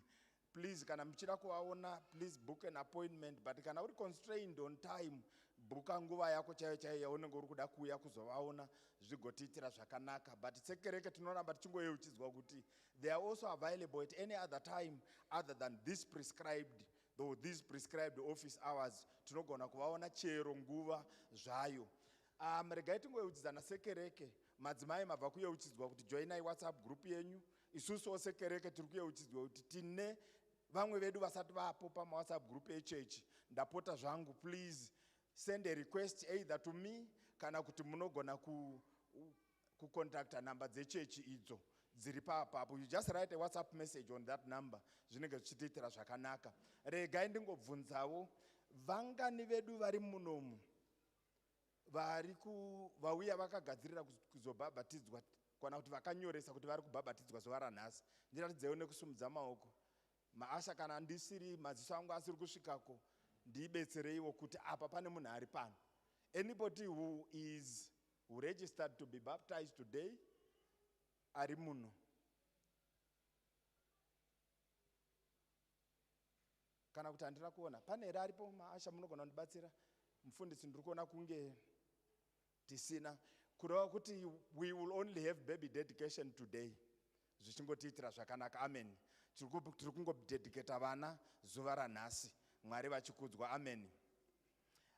Sekereke tiri kuyeuchidzwawo kuti Easter yegore rino iri tine regional Easter conference iri kuitirwa pano. We are hosting this particular event panapa. Uyezve mufundisi vanenge vachiparidza neFriday yacho. Hallelujah. Kureva kuti isusu sevatendi vanopindira pano mushande wedu ngatiuye pano uye tigosapota baba wedu nai. Uyezve tigosapota zvinenge zvichiitwa pano, Mwari vachingokudzwa. So we need to attend this particular service. Regai ndibva ndajekesawo kuti pane kana makatarisa advert yakatumirwa maringe neEaster conference pakanyorwa kunzi pane ma-70 rands ema-registration fee 9. Yes, isusu sevagari vepanzvimbo hatisi kubhadhara mari iyoyo. Amen. Saka hatina registration fee. Usazorega hako kuuya uchiti handina 70 rand.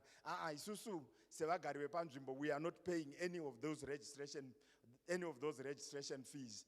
Regai tingoyeuchidzanawo kuti we have my ongoing opportunities atinawo as a church. Please stay connected on our social media platforms. Hallelujah. Pane chiziviso chandabva kuona apa. Ndichatoti ndakanyora neKing James version yekuti beloveds. Beloveds as in bazalwane kana kuti vatendi. But ndazoona pakanzi beloved. But tichagadzirisa zvedu. Stay connected on our social media platforms. We have Facebook, we have Instagram, we have YouTube, we have TikTok. Please don't miss my opportunities. I know there are young men and young women here who are actually posting content ipapa social media platforms. Let's keep engaged. Sunday, please invite someone. In your invitation matters, bring a friend, bring a neighbor, bring a family member, a colleague. Let's grow together as a community. Just find somebody you can invite. Yechikamu chatasvika chekuti pano tinotenda munyaya yezvegumi nezvipo. Malachi 3:10 inoti bring the whole tithe into the storehouse. Tithing and offerings are vital expressions of our faith, and they represent our partnership isusu naMwari pabasa rawo. Iye takaitirwa zvakanaka, tine rombo rakanaka rekuti hautambure kubvisa chegumi chako, hautambure kubvisa zvipo zvako. Unogona kungoita ma-EFT pafoni pako wakagara pauri, uchingoisa kuchechi account. Ndapota zvangu muchechi mako, kana uine app ye any money, any banking app, please isawo ngapawaniko account ye church. Kutira kuchikuitire nyore kungoita ma-EFT. You can do my ATM deposits. Kana usina ako izvozvo zvima-smart gadgets izvi, enda unoita ATM deposits. Unogona kubvisa muservice muno oro regaiti vata oro, you can actually swipe. Regaiti vatangoyeuchidzana. Our swipe machines are actually now active. Please tinogona kuenda kunoswipa kumashure uko. Zvigotiitira zvakanaka. Kune vatanga kutivhakachira nhasi baba vauya vaya ndinokumbira kuti tizosangana soon after service apo pakanzi connecting lounge. And I know zvangu muno muchechi pane vamwe vanoti vavhakacha havo vanenge vasingadi kuzouya havo zvekuzomhoresa vanhu. Ndapota zvangu kana uri muenzi, please come and let's meet pa connecting lounge apo soon after service. Zvigotiitira zvakanaka. Regai ndidzosere nguva kuna sekuru Jakata. Amen and amen. Tinotenda mukoma wangu, ndimukoma wangu iwawa. Pese patinongosangana ndimukoma wangu. Ndimukoma wangu. Ngatiomberere maoko watipa kwatiri kubva nekwatiri kuenda. Hanzi rudo ndimandivhaidza. Rudo rwechokwadi. Rudo ndimandivhaidza. Kuvhaidza. Right. Ndakadiwa. Ambese maakuzviziva. Muda kuti ndizviite here? Makamirira? Muri kuda kuti ndikasadaro hapana zvine zvaitika. Nhasi toda kuti tiuye paruwa ndataure mufana uyu kuti mufana tora picture. Bosi mai mufana wanozoti kuisu hatina picture. Tikubvata togadzira profile picture pana. Uya apa munin'ina wangu. Uya apa munin'ina. Kune vanenge vachazoda kuchata. Demonstration, demo. Mufundisi wanogara wakatidedza, uyai mudzidzise vana ava. Pati pane mumwe musi wamusikazondidaidza. Alright, ndikandipere baba. Ndikusvita pakupedzisira izvo zvinhu.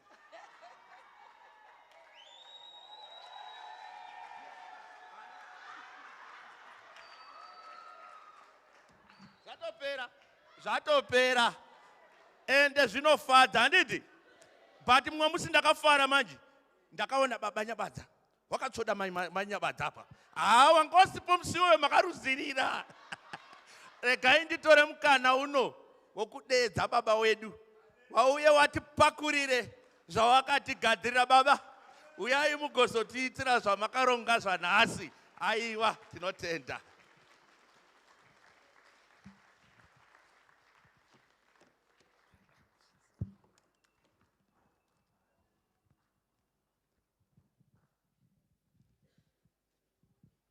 Hallelujah. Hallelujah. Hallelujah. Vakafara chete muzita raJesu.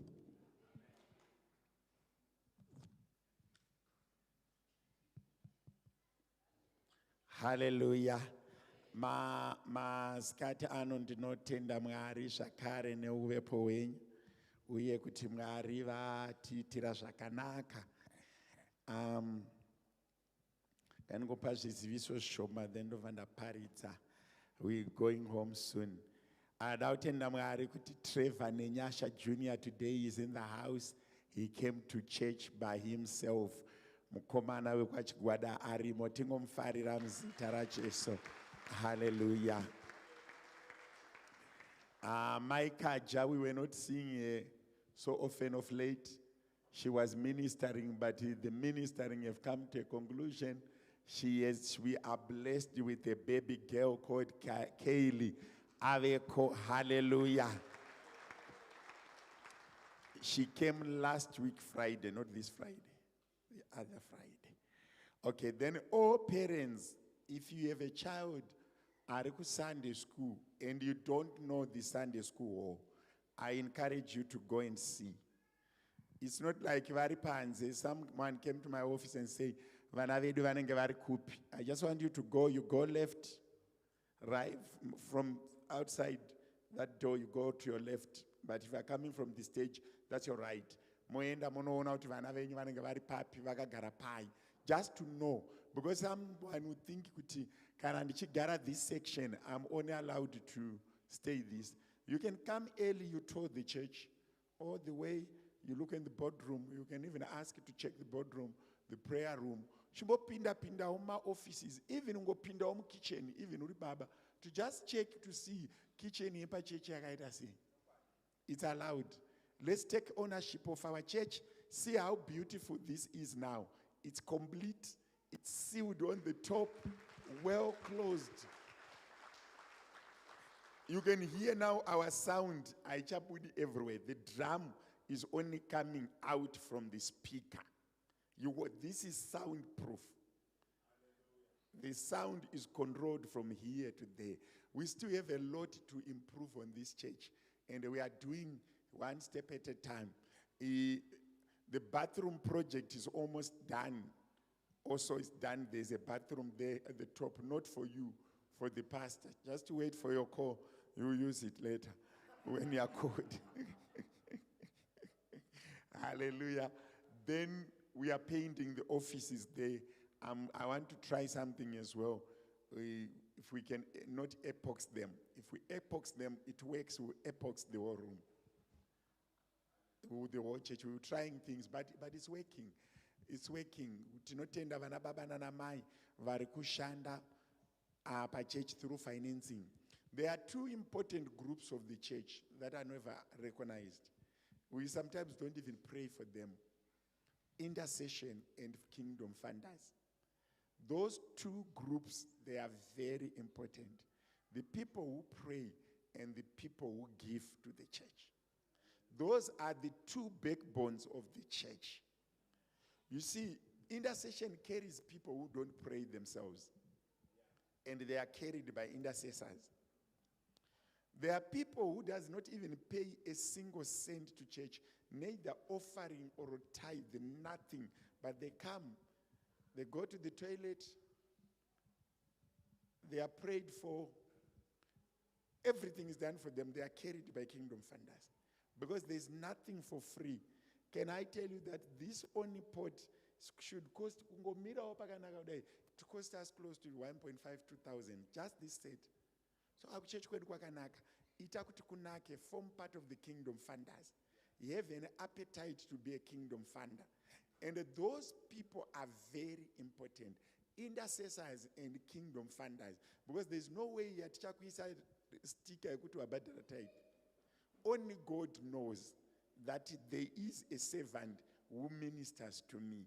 You see what I'm saying?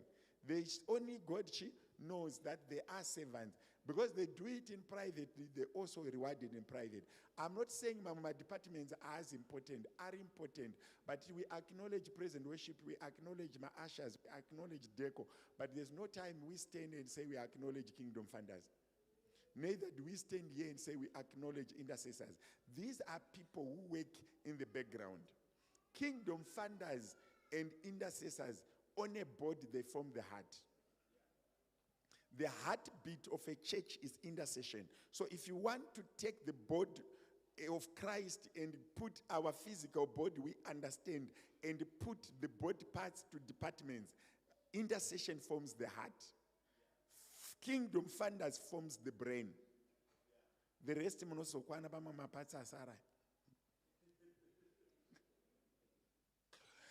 There is no way, I need to repeat this, there is no way you can run a church minus intercession.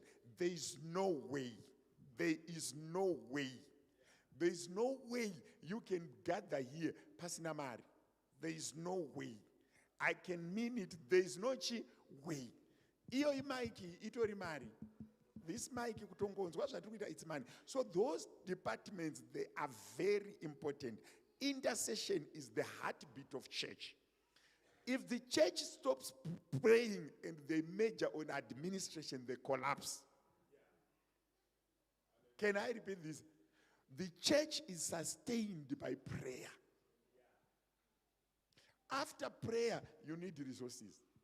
I can tell you, if there are people who pray and there are people who give money, do you know what other churches are doing now when it comes to praise and worship? They are no longer even finding Christians to lead them in prayer, like we do here. They are now even hiring people who are paid. Do you know that all the musicians that we have brought here, mukasava pamari avabudi murumu, vese vamunoziva vaya vamunonge muchiteerera muchichema misodzi, ava ndo vanonamata.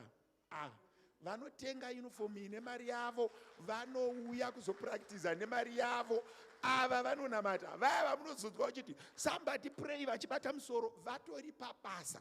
Ikangoshota nerand avakwiri pastage. Bvunzai mai munganawo. Pano umwe wacho akataura kuti kana isatoti yakwana maakaunti mangu handitosimukiwa ndiri kubva.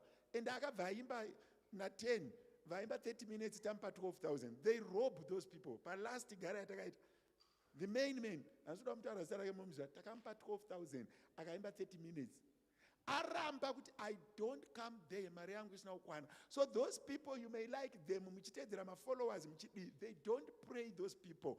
Kubasa anenge achitori pamira achipractice ndikadai vanhu vanofara ndikadai. Remember, there is two things that happens. You can appeal to someone's emotions, not the spirit.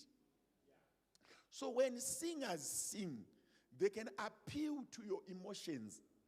Wobva wanzwa sekuti mweya mutsvene aburuka, asina kuburuka, ari ma-emotions yekuti waona izwi rakatsetseka, wanzwa izwi rakadi rakatsetseka, wobva wabatwa ma-emotions, pasina mweya mutsvene. Izvozvi veda ava ndo ava vanonamata ava. 7 o'clock anenge achipinda panapa, auya amukira asina mupa mari. Matozendeta vorara pano vachipractice pasina kana sendi, kwete yokuti hanzi kana isina kupinda handiuyiko. It's a business. It's a business. Pastors are monetizing this job. Kana usina 500 handikuna matiri kuchipatara. Kana uchigara pakati handitsiki ipapo. Kana wakada, there is nothing to do with the Holy Spirit. Pastors here have monetized there. You see my face, I need 5,000. Kana ndichitambira 2.5, I will never see that man. He's not accessible to the people. He's accessible to those who are resourced. So be careful to join my organizations, emari, asiri amari.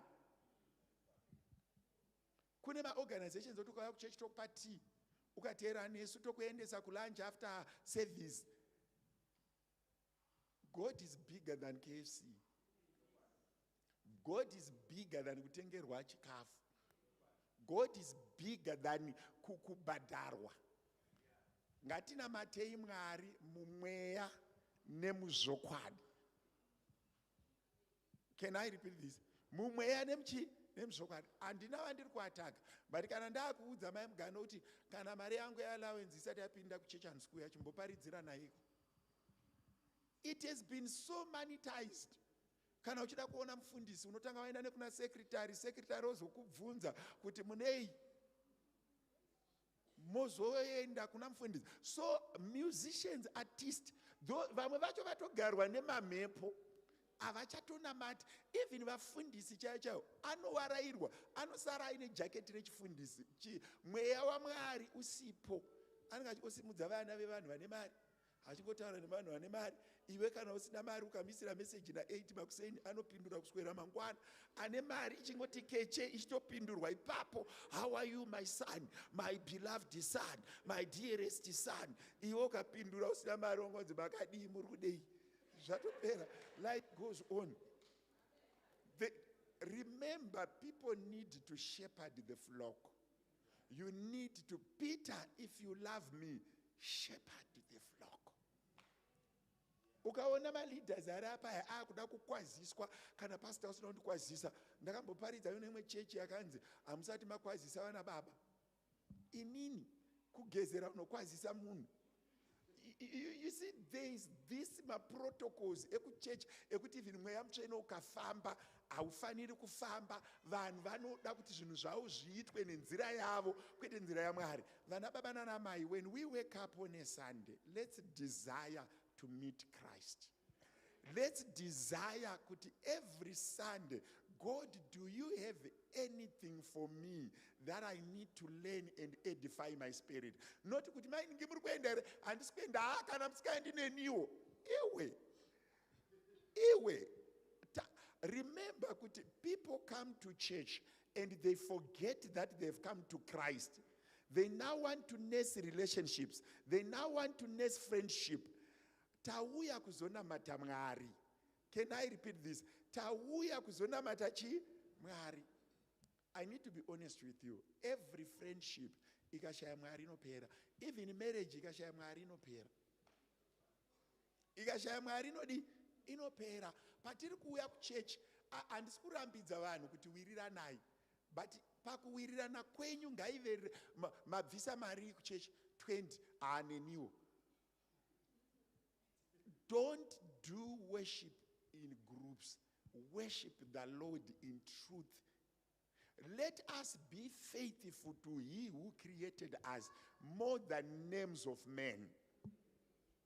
Vanhu vaivimba nantunge, ntunge akafa. Vanhu vaivimba nantunge, ntunge akadi akafa. Vanhu vake vakati dzosai zvinhu zvamakapiwa nababa vedu.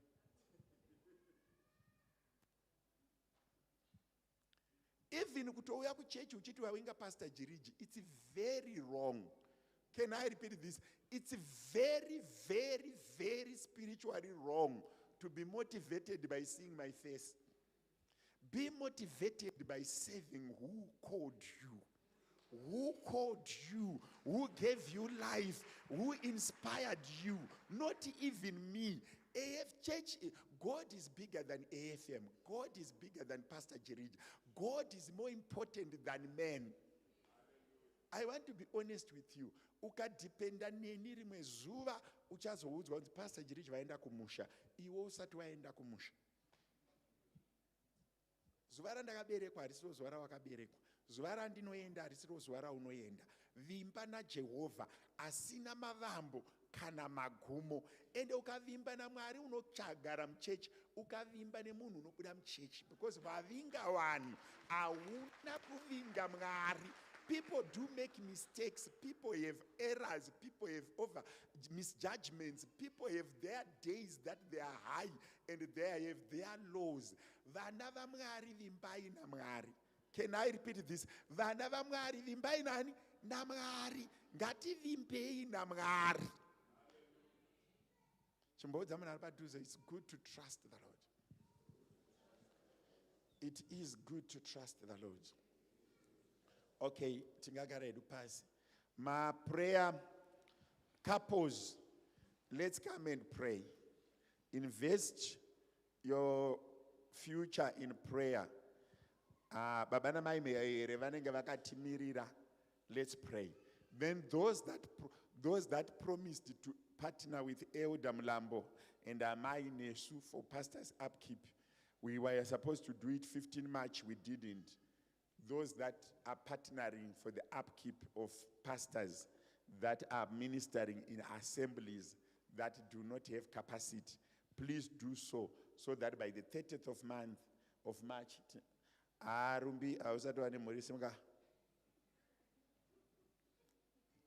stand up. Okay. Let's go. Let's read. But the Helper, the Holy Spirit, whom the Father will send in my name, he will teach you all things and bring to your remembrance all things that I say to you.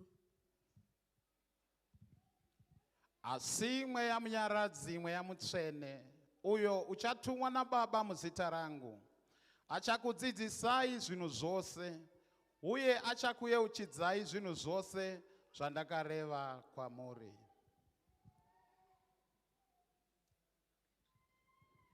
Ndakupai simba rokuti mutsike pamusoro penyoka nezvinyavada uye kuti mukunde simba rose romuvengi. Hakuna chichakukuvadzai.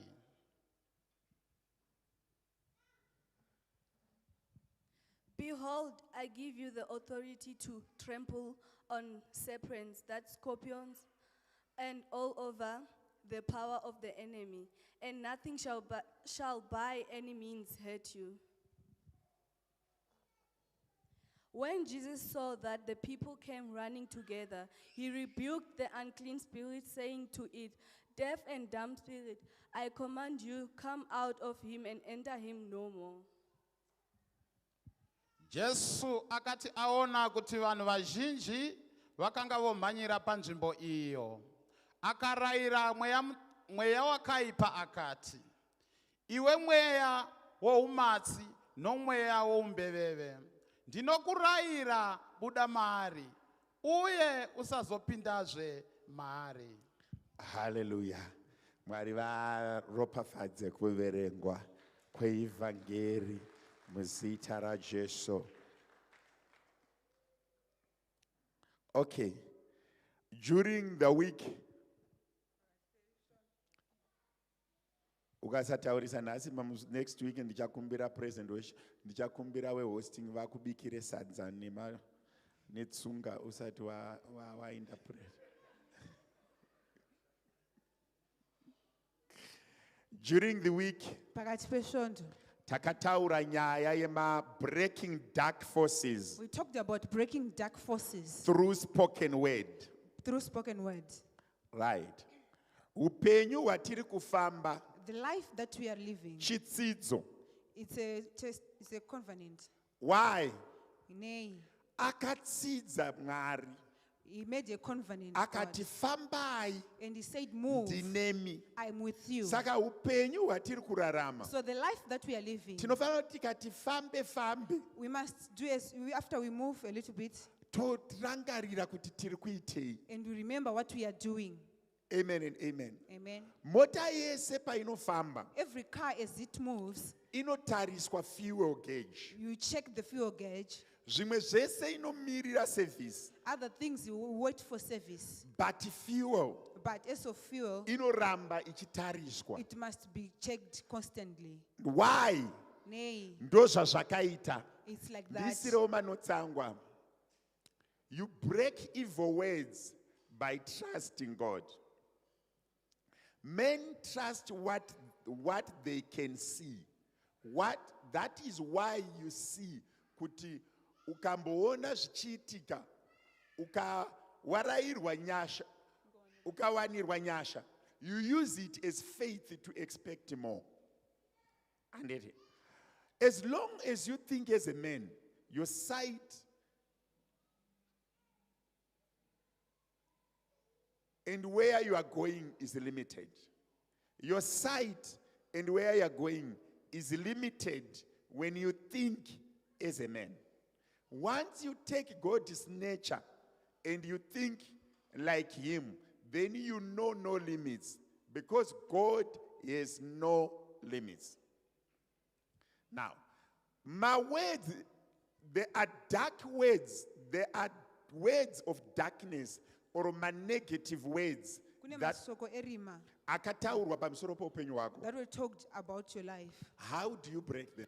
Unomatyora sei? You trust God. Unovimba muna Mwari. Once you trust God, ukangovimba muna Mwari, unoita simba you have power rekudambura zvakataurwa. of breaking what was said. Nei uchizodambura? Why will you break it? Nekuti tine mifungo miviri. Because we have two minds. Unofunga semunhu. You think as a human being. Or unogona kufunga saMwari. Or you can think as God.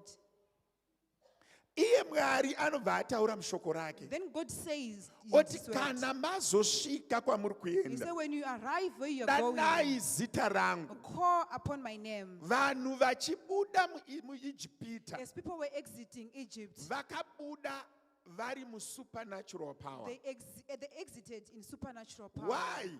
Nay, Vakanzi matangwe ngaafe because it was said the first born was supposed to achiurayiwa die, nemutumwa and they were killed by an angel. zvikanzi chiendai kudzimba And they dzevaIjipita say, now go to the Egyptians' houses munokumbira goridhe and ask for gold nesirivha. and silver. Izvi zvaiitwa panyama, It was done but physically, zvine izvi rakataurwa pamweya. but there was a word that was spoken spiritually. Chaishanda inyama, What was working was the but flesh, chaiopareta izwi repamweya. but what was working was the spiritual word. Right.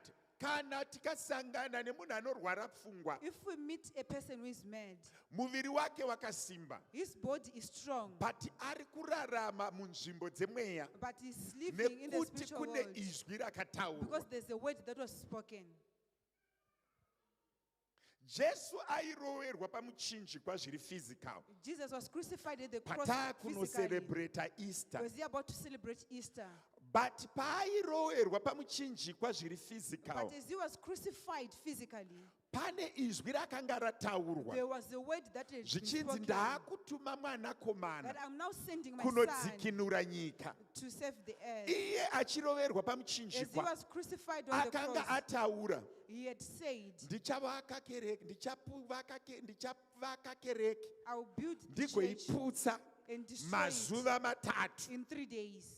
Kureva kuti zvaiitika panyama Meaning what was happening on zvanga the flesh zvataurwa pamweya, has been said in the spirit. nekunzarauka kunoita vanhu panyama With the way people wander on zvinenge earth, zvataurwa pamweya. it will be But said kana on earth taakuda and spirit. kubuda, But if you want to exit, you need to trust God. unofanira kuvimba naMwari. Kuti Peter afambe pamusoro pemvura, For Peter to walk on top of water, akavimba he naMwari, trusted in God. akati kana murimi Jesu, He said, if it's you, Jesus, nditenderei ndiuye kwamuri. allow me to come Saka to you. paakanzi come, So when he was asked to izwi come, rekufamba iri the word of walking rakamutendera kufamba mumvura. allowed him to walk on top of Paakarealiza water. kuti ndini Peter When he realized that he was ndiri Peter, kufamba pamusoro who is pemvura, walking on top of water, akanyura. he started drowning. Kureva kuti situation yauri kufamba nayo, Meaning the situation that you're kana moving with, taakuda if kuichinja, you want to change it, izwi rakataurwa, the word must be said. tinofanira kuritaurira izwi, We must speak nekuti a word. upenyu chitsidzo. Because a life is a covenant. Tinofanira kudzoka kuchitsidzo, We must go back to kuti the covenant. ndafamba. Peter haana kuramba achinyura, Peter did not continue drowning. akadaidza Mwari He called unto akati, God fiyo yamaisa and said, the fuel that you put, yandibudisa muchikepe that took me out from the ship, yapera, is now finished. ndafunga semunhu, I'm not thinking like a refuel human me. Ndi saying with fuel. Ndo paakabatwa ruoko That's when Jesus held his hand akaenderera pamberi and kufamba. he continued walking. Tinoimba song inoti baba vedu vakatsidza ndinokutungamirira kuti usarasike baba nerwendo kune denga ndinokutungamirira ndinokutungamirira pakukwira kune denga ndinokutungamirira.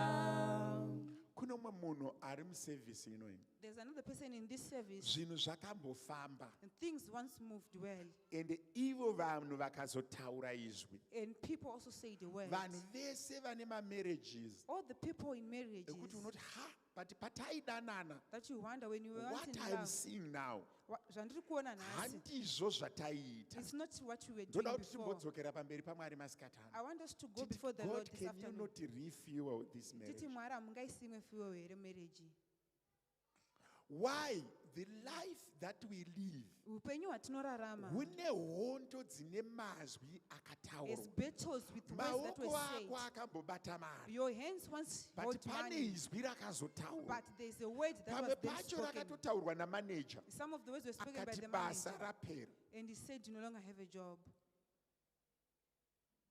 Ndiri kunzwa mandiri kuti ndoda kuti munhu wese adzoke ambodzoka kupfungwa dzake. I can feel me that I Amboti need someone Mwari, to come back to his mind. makatsidza imimi kuti And munonditungamirira. say, God, you made a promise But that you will lead me. pandasvika paRed Sea, But where I've reached on Red Sea, mvura yandiri kuona the water that I'm seeing, nevaIjipita vari kumashure and the kwangu, issue is behind me, handisisiri shuwa I'm no longer kuti sure muri kunditungamirira. that you are leading me. Ndo panonzi nevaIsraeri, That's when the Israelites are Moses, saying, Moses, Moses, Mwari awava akakuratidza gwenzi the God richipfuta who showed you a burning bush, aripi. where is he? Ende Moses paakanzwa vanhu vachichema, And when Moses heard people crying, haana kuita nharo, he did not argue. anonzi akasimudza meso ake He said kuna he She raised his face to God. akati gwenzi richipfuta And ndakariona, say when the bush was burning, I saw matatya it. ndakamaona, I saw the frogs. nemvura yakatsvuka kuita ropa And ndakaiona, the water that is in shape of blood, netsvimbo I saw yangu it. yakameza dzafaro. And my roads But full of Mwari streets of Pharaoh. muri kutii negungwa iri, But God, what uye are you muri saying with kuti this? chii zvakare nevari kutiteera. Oh, also what are you saying with this Ipapo power ndo behind panonzi us? naMwari, That's when God is saying, vaIjipita ava these vauri Egyptians kuona that you are seeing, hauchazovaoni you see them zvakare. no more. Izwi raFaro rati batai Word of Pharaoh munhu, said, hold denga people. riri kuti ari kubata munhu, word is saying, anyone hamuchazomuona you will zvakare. not see them no Upenyu more. hwako Your life ngaurarame muzvitsidzo zvaMwari. live in the Tikati covenant of fambe God. fambe toti Baba vedu vakatsidza ndinokutungamirira. kuti usarasike vapa nerwendo kunene Mwari vanoti ndinokutungamirira Mwari vanoti ndinokutungamirira pakukwira kunene ndinokutungamirira. Pane munhu wanoda kuti ambosvika paanodzamisa I pfungwa want someone dzake. to reach to us to an extent where you think Paunoti, of your God, life. And you say, God, chii chaizvo chaizvo chandakatarisana nacho, what is it that I'm facing? ende Mwari muri kutii? And God, what are you saying Nekuti about it? makandivimbisa, Because you promised. ndakatogara pabhenji randakagara I'm nhasi sitting on this bench, I'm nekuti sitting today. ndakatenda kuti muri Mwari. Because I believe that you Kunyange are God. ndiine zvandinotadza, Even if but I have something that I'm chandiunza not doing good. kuchechi nhasi But what brought me kana to church today, chandituma kubaya paonline or what sent inyaya me to yekuti go online, ndinotenda is because kuti I believe munonditungamirira. that you lead me.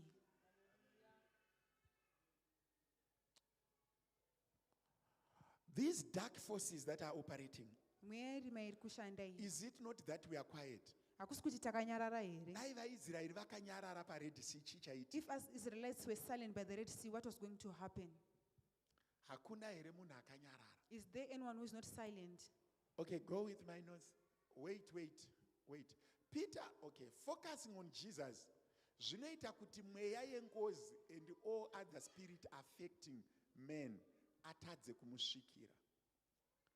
Pamwe pacho when you focus a lot on Jesus, Pamwe pacho ukanyanya kutarira pana Jesu, mweya yengozi haisi kuzobviswa panyika. avenging spirit will not be removed from Mweya earth. yeurombo haisi kuzobviswa panyika. Vagabond spirit will not be removed from Ukaverengesa earth. pataverenga kubhuku yaMaki, If you check on the book of Mark, zvanzi pakamweya wetsvina they say the evil spirit wakanzi buda maari, was told to leave the person. usazodzokazve. Don't come back Hauna again. kunzi ndakuuraya. It was not told that I Wakangonzi destroyed you. buda.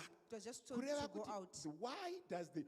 why do evil spirits not fail to reach us? Good mweya yetsvina We isinga- need to isingatadzi kutibata. focus on Jesus. Tofanira kutarira pana Jesu. Unofanira kuti ukanga wafamba When you woti move for imimi life, Mwari you makandivimbisa, say, God, you promised me munonditungamira. that you lead me.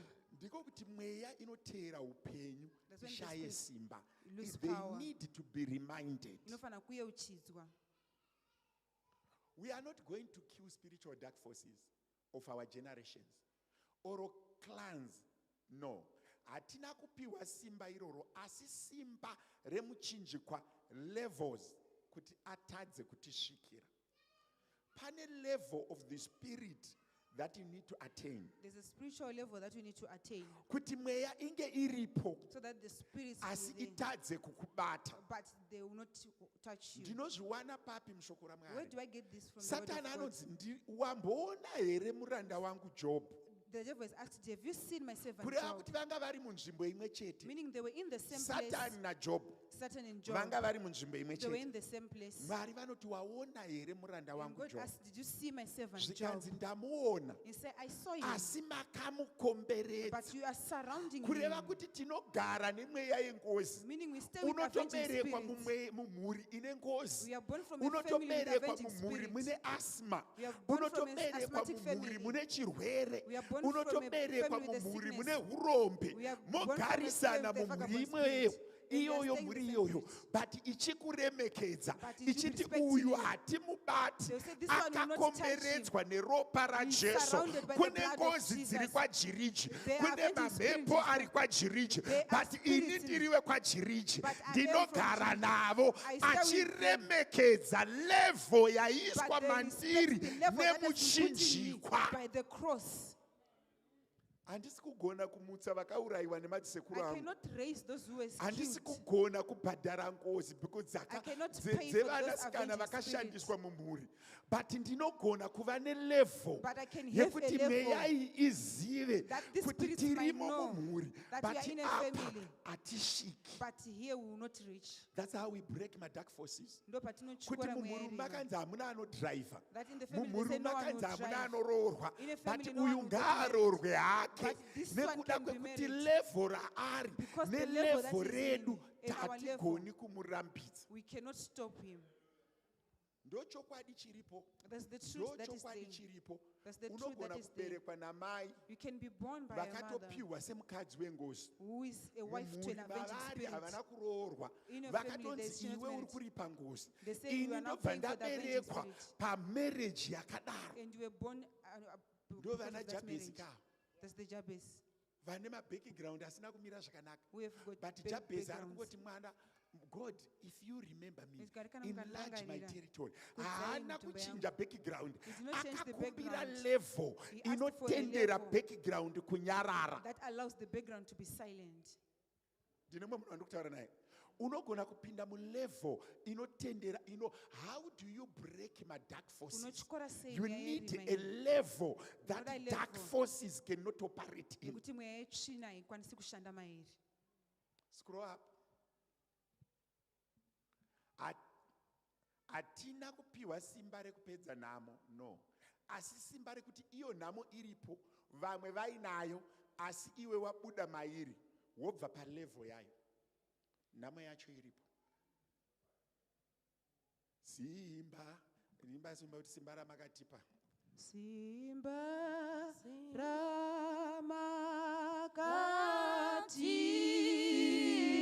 ramakatipa irorino rukunda zvose iro simba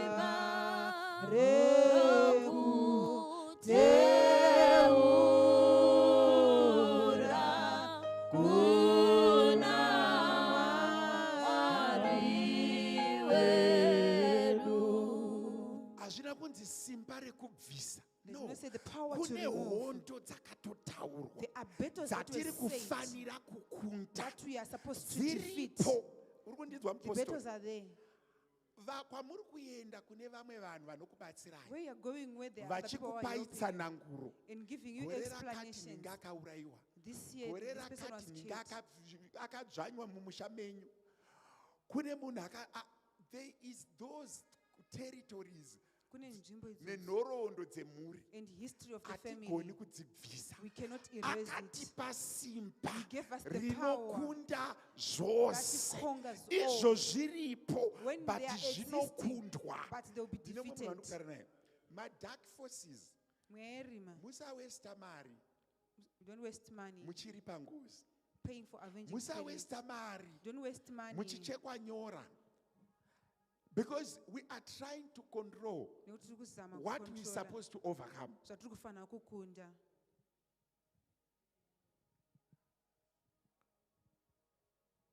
hatina kupiwa simba rekubvisa kenza panyika kana zvirwere zvine mazita kwete. Tinongoibvisa pauri wobva palevel yayo.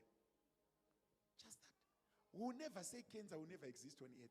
But we just come to you and say, uri pa level yandaitaura yokuti mukadzi wese anopinda panapa haafaniri kuita civic cancer, haafani kuita mafibroids kana kubatwa nemafibroids. Hatigoni kubvisa chinhu chinonzi fibroid. Tinochirayira pavana vanopinda padhoa apo kuti pauri kutakurwa semhuri ichi chinhu ichi ngachinyarare todarika level yacho. That level. We can never. Jesu havana kubvisa upofu panyika. Vakangobvisa mapofu avaida kuti asvinure. Havana kuti no, all men are no longer going to be blind. No. Vakangosarudza mapofu avaida. He just showed some blind men and removed the blindness. So I'm answering the question, how do we break those dark forces and the spoken word? The recipe is about changing the focus, and that leads to change of level. You need to change the focus. You don't need to change the settings. You change the focus. I need to be honest with you. Tiri kubva kumhuri dzeunonyatsoziva kuti pane zvimwe zvinhu zvisina kumira mushe ende kunozviripaka nekuswera uchiteerera kuti baba munini vakadai ndoda kurwa navo, tete vakadai ndoda kurwa navo. You won't win. You just need to change the level. Muri vakomana 10. We are 10 boys. Uyu mwana wenyu here uyu. And they say, is this your son? Mai voti hongu. And the mom says yes. And say he's different from others. It's because he he's now on another level. He now has another power. Hatisi kubvisa makuhwa panyika kwete. Iwe uri kungochinja level worega makuhwa. Asi ukada futi kuchinja focus from Christ and return again to your evil ways and destroy lives with gossip and false accusations. We will never remove gossip. Tiri kungotsvaga vanhu vari above gossip. We are looking for people above Tiri kungotsvaga vanhu vari above chi makuhwa. We are looking for people above gossiping Simba level. ramakatipa The power that we rinokunda gave us zvese is kuti defeat nyaya yacho all. ndoiziva But I asi know handisi the issue, kuitaura. but I will not talk about it. Kwete kuti nyaya yacho hausi kuiziva. Not that you don't know Nyaya about yacho uri it. kuiziva. You know about the But issue, wangomachuwa zvekurega kuitaura. but you are mature to an extent of not talking about it. Ndaidzidzisa vana baba. I was teaching fathers at the camp. Ndikati even ukasangana nemukadzi asina hembe. Even if you meet a naked Kwete man, mini. Tofanira kutomachuwa kudarika mini.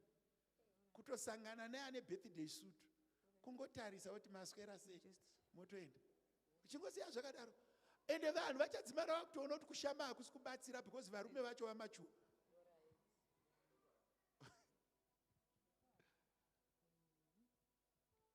Unoziva tikaita vana baba vakamachuwa nevakomana vakadzi matured men and boys, kozi unenge wakashama vanhu vatongokutarisa. they will just Ukaita look at mbiri you yekushama ignorant. pachechi wotongozoti boys reparudhapoti kana usina hembe haritauri newe. Unoona kuti vanochinja masiketi vanopfeka uchitino vakuzoti kuti kana kuti utaurwe newe unofanira kunge wakapfeka. But akashama moti muchinanzvira muromo vanoshama. Ngatimboendei palevel yekudarika zvima-distractions. Let's go to a Handei level of palevel surpassing yekudarika distractions. zvisina basa. Let's go to a Handei level palevel of yekudarika surpassing zvinhu things zvisina that basa. are meaningless. Kungoenda level yekudarika zvinhu zvisina basa. Mazi mainhingi vanga vachirohwa nemurume wavo vasikana vanhu vari kurohwa. Jehovha ungopindura zvinyoronyoro. Jehovha wati muchiri pafoni, Mwari werugare, Mwari weparudhapoti neMwari wekudenga, mweya iwoyo ndourayira nezita raJesu nevari kuzvitaura miromo ngaiende parutivi.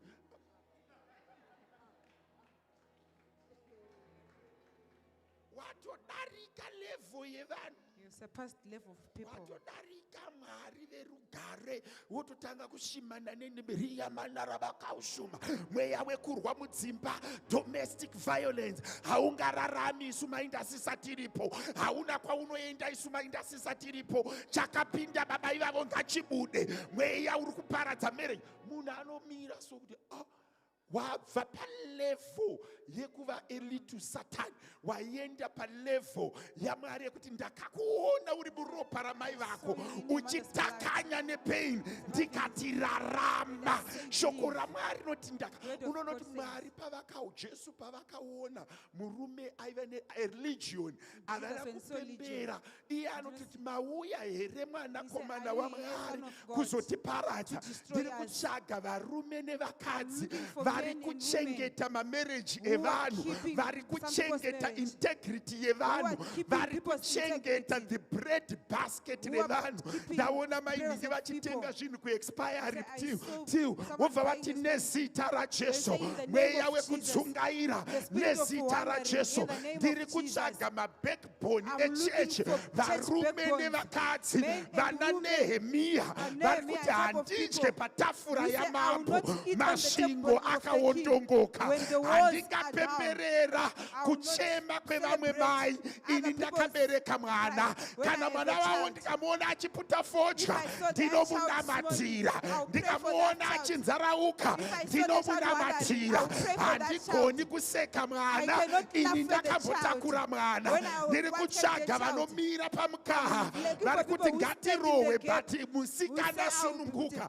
Paul naSilas rebuked the spirit, vakanorohwa but vachiti nekuti taita basa raMwari. Ndiri kutsvaga vanhu vanonyararidza mweya yengozi, ndiri kutsvaga vanhu vanonyararidza madhimoni mumhuri, ndiri kutsvaga vanhu mapeacemakers, mabackbone of the families, the backbones of the families, an attitude of the kingdom.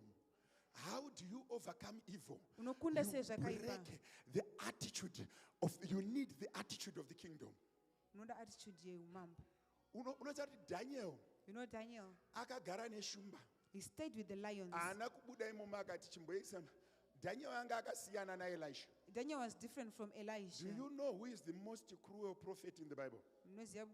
Do you know who is the most cruel prophet in the Bible? It's Elisha. Because he made a mistake of asking a double portion of Elijah's spirit. Elisha only raised one person, but he killed a lot. Vamwe akavadyisa nemaperembudzi amuzvisivere. Vana vaimuseka vakadyiwa nemhumhi. Vamwe vakamuseka vakavhurirwa nevhu vakadyiwa. That's Elisha for you. He's one of the most radical prophets. Elisha anga asina mafanisi. Ukangokrosa line rake waibaya. Ndiri kutsvaga chechi ndauya kuzoapila kwauri. I'm here to appeal to you. We need to break the dark forces. We need to break the dark forces. You and me, Nas. You and me, Nas. We want to go and tell kwatakaberekwa. Kuti vese vakaurayiwa mumhuri yekwedu. Ndauya kuzokuyararidzai. Aiva mazuva ekusaziva. Makaoperata pa that generation. Stop operating from this generation. I am silencing you in the mighty name of Jesus. What is happening to the culture of if someone is killed in a family? We take a roster or a goat, a he-goat, or a cow, or a bull. And you pour beer go upon and it. fight. He said, But how many people have done that to us? What have we said to that? And the mweya iri kubva nesu tisisu takauraya. Mweya iri kubva nesu tisisu takaparticipate mazviri. But because it's a spoken word, we need to trust in God that we can silence them today. We need to trust in God that we can silence them. Ndine munhu here masikara. Ndiri kumbotsvaga muKristu. I'm looking for a Christian. Kuti ukanzwa kunzi musikana nhingi aitiswa pamuviri. That if you hear someone has been impregnated atizwa nemukomana. And the men run away from him, you call that person. Say, come, let's have a meeting. And saying, mukomana uyu akuramba. This boy But is rejected Jesu you. havana kukuramba. But Jesus did not reject you. In me, handina kukuramba I did not reject you. ndichamira newe kusvika zvanaka. I will stand with you Unoona up kuti until nemukomana wacho you. anodzoka. You even When start you the guy have a will come. positive attitude, you attract good. When you Kana have a nepfungwa negative dzakanaka attitude, you unotonza kill. zvakanaka. Mwari vari kutsvaga, Mwari vanotsvaga vanomunamata. Mwari vanotsvaga vanomunamata nekumutevera. mumwe ane Iwo muchokwadi, mumwe mumwe ane Iwo muchokwadi, mumwe ane oh, muchokwadi. mumwe ane Iwo muchokwadi, mumwe mumwe ane Iwo muchokwadi, mumwe ane muchokwadi. mumwe ane muchokwadi, Mwari vanotsvaga vanomunamata nokumutevera, mumwe ane Iwo muchokwadi, Mwari vanotsvaga vanomunamata nokumutevera, mumwe ane muchokwadi, mumwe ane muchokwadi, oh, mumwe ane muri muchokwadi. kuimba henyu but ari kutungamira wacho hapana conviction to want to do it. I want that conviction. You know, pane chinhu one chandakadzidza muupenyu. There's something that I've learned in life. Kune vanhu vanoda warm up. There are people who need to warm Kune up. vanhu vekuti they can start there and there. And there are people who Zvinhu can start zvamwari there. hazvidi warm up. Things of God doesn't Mwari need warm vanotsvaga aiwa tanga paunofanira kutangira ipapo ingopfekwa nemweya tiite zvatikufanira kuita. Handizvo here ese masongs acho haasi kutanga mushe. I want that. Mukai kana muri kutonhorwa ka dzirwai mangwanani anondoda kuti timboita this thing. This morning we need to do this Vanhu thing. vazhinji vanoda kuti ndivanamatire Many people zvakanaka want me to izvozvo. pray for them. But Yes, I it's just good. want pandiri kuti Mwari vari kutsvaga vanhu But when he's saying God is looking is for mumweya people nemuzvokwadi. who worship Him in spirit I and in don't want you truth. to start the day from your house. Hatida kuti utangire Ndoda kuti kuzuva kumba umbotanga kwako. day from pandatanga kuparidza. Toda kuti utangire Umboti for zuva rako this from- word that I've heard, Kuti pashoko randanzwa I iri, want to have control over evil spirits. ndoda kuva nesimba Ndinoti pamusoro pemweya Mwari, irima. I want to break my words akataurwa. Ndoda kutyora mazwi You akataurwa. know, some of us vari munomu Vamwe vedu who are here, titori nezvituko zvevafundisi yazvo. we are cases from pastors. Vamwe vatori munomu. Some of We us who are have here, cases from pastors. we have cases from Some of pastors. us here present, Vamwe we vari have pano. cases from our parents. Tine zvituko kubva kuvabereki vedu. Okay. But we want to pray. Toda And kunamata. understand about phone. I'm trying to check what I recorded. If it makes sense.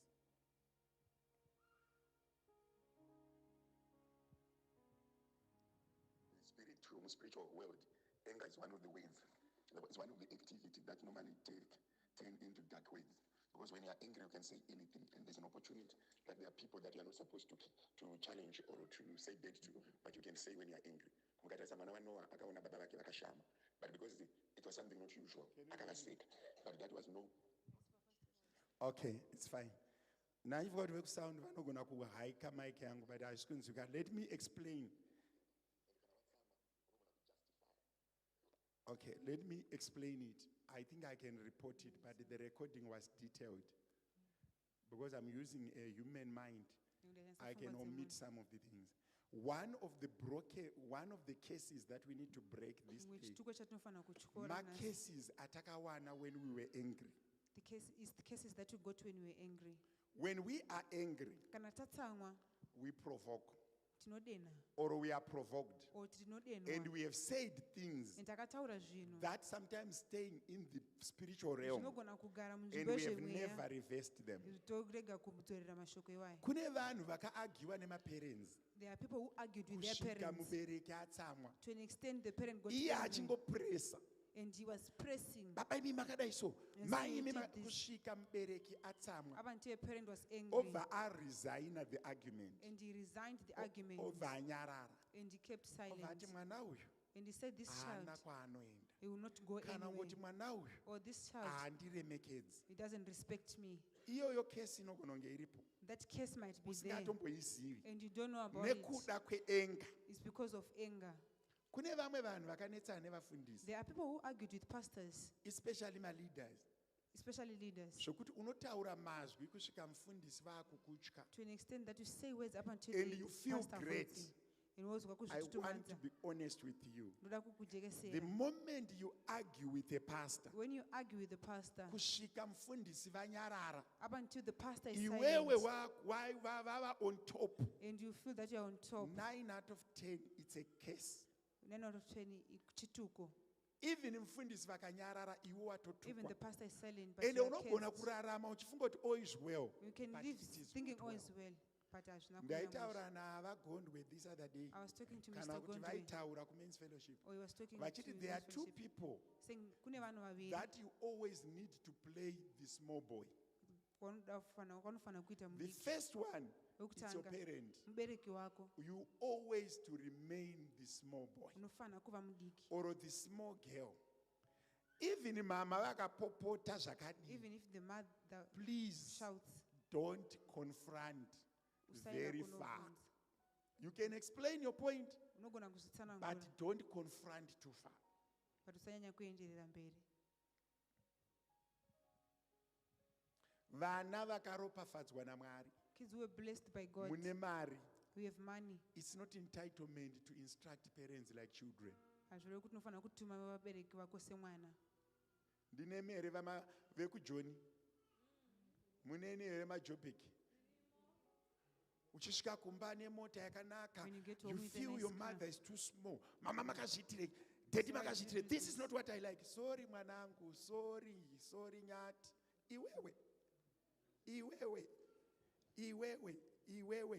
Iwewe watokura zvekutodaro.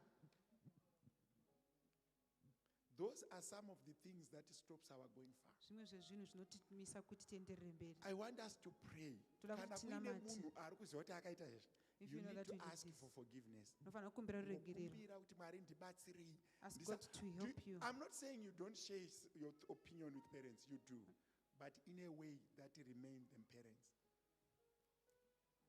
Okay. Words, if they are not broken, Mashoko kana akasatyorwa, they cannot be forgotten. haakanganikwi.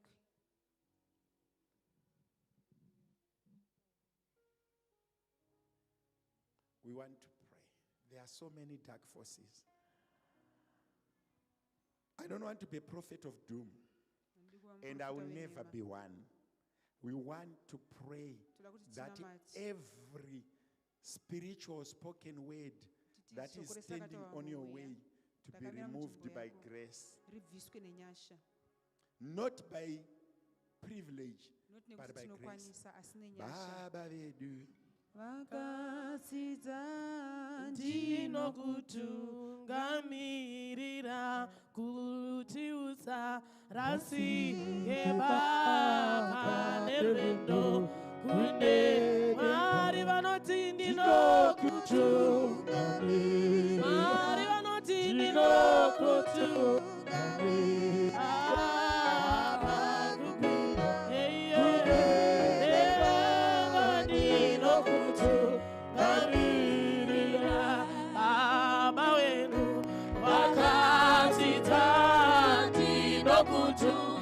Kutungamirira kuti usarasike baba nerwendo kune Mwari vanoti ndinokutungamirira, Mwari vanoti ndinokutungamirira pakubira ndinokutungamirira, Mwari vanoti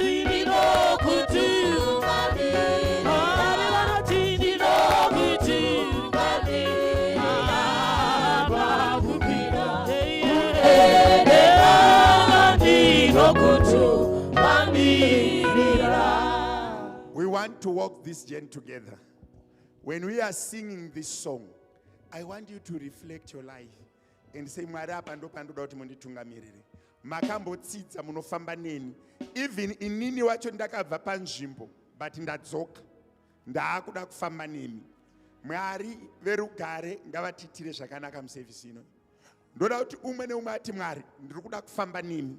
Pane pandisi kudarika pamarriage, pane pandisi kudarika pamafinances, pane pandisi kudarika pakutenda kwangu, pane pandisi kudarika pamarelations angu, but imi Mwari makatsidza munofamba neni masikati ano. Mwari, kana paine mweya wakamira munzira, Mwari wekudenga ndaakuda kudarika nemi. Kana paine izwi rakamira munzira, Mwari wekudenga ndaakuda kudarika nemi. Kana paine masvingo akapwanyika, Mwari ndaakuda kumavaka nemi. Why? Makatsidza kuti munonditungamirira. Ndauya kuzokupira nekukurangaridzai. Bhaibheri robva rati vakakunda nekupupura kwemiromo yavo. Zvobva zvanzi kana taakudarika, Mwari, God is a slave of his word. We need to remind him. Ndosaka uchizonzwa Jesu vachiti zvakanyorwa zvichinzi, men shall not live alone by bread alone. Kana tasvika panorema, we use his word as a weapon. Today we want to use this song as a weapon.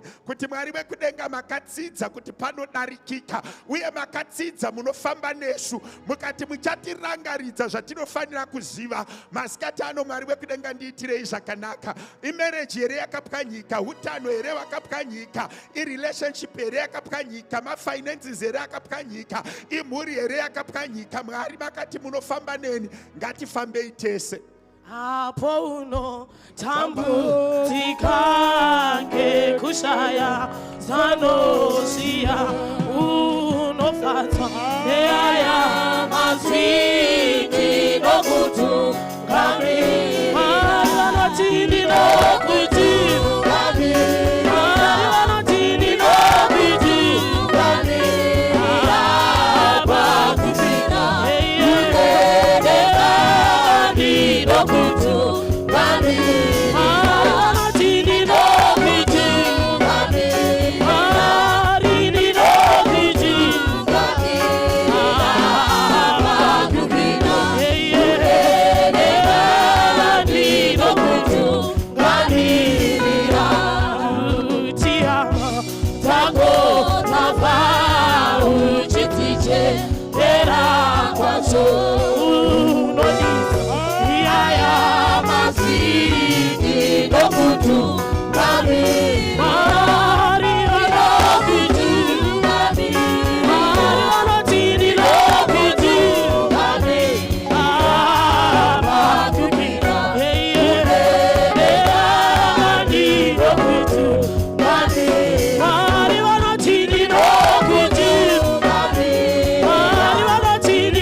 Bye.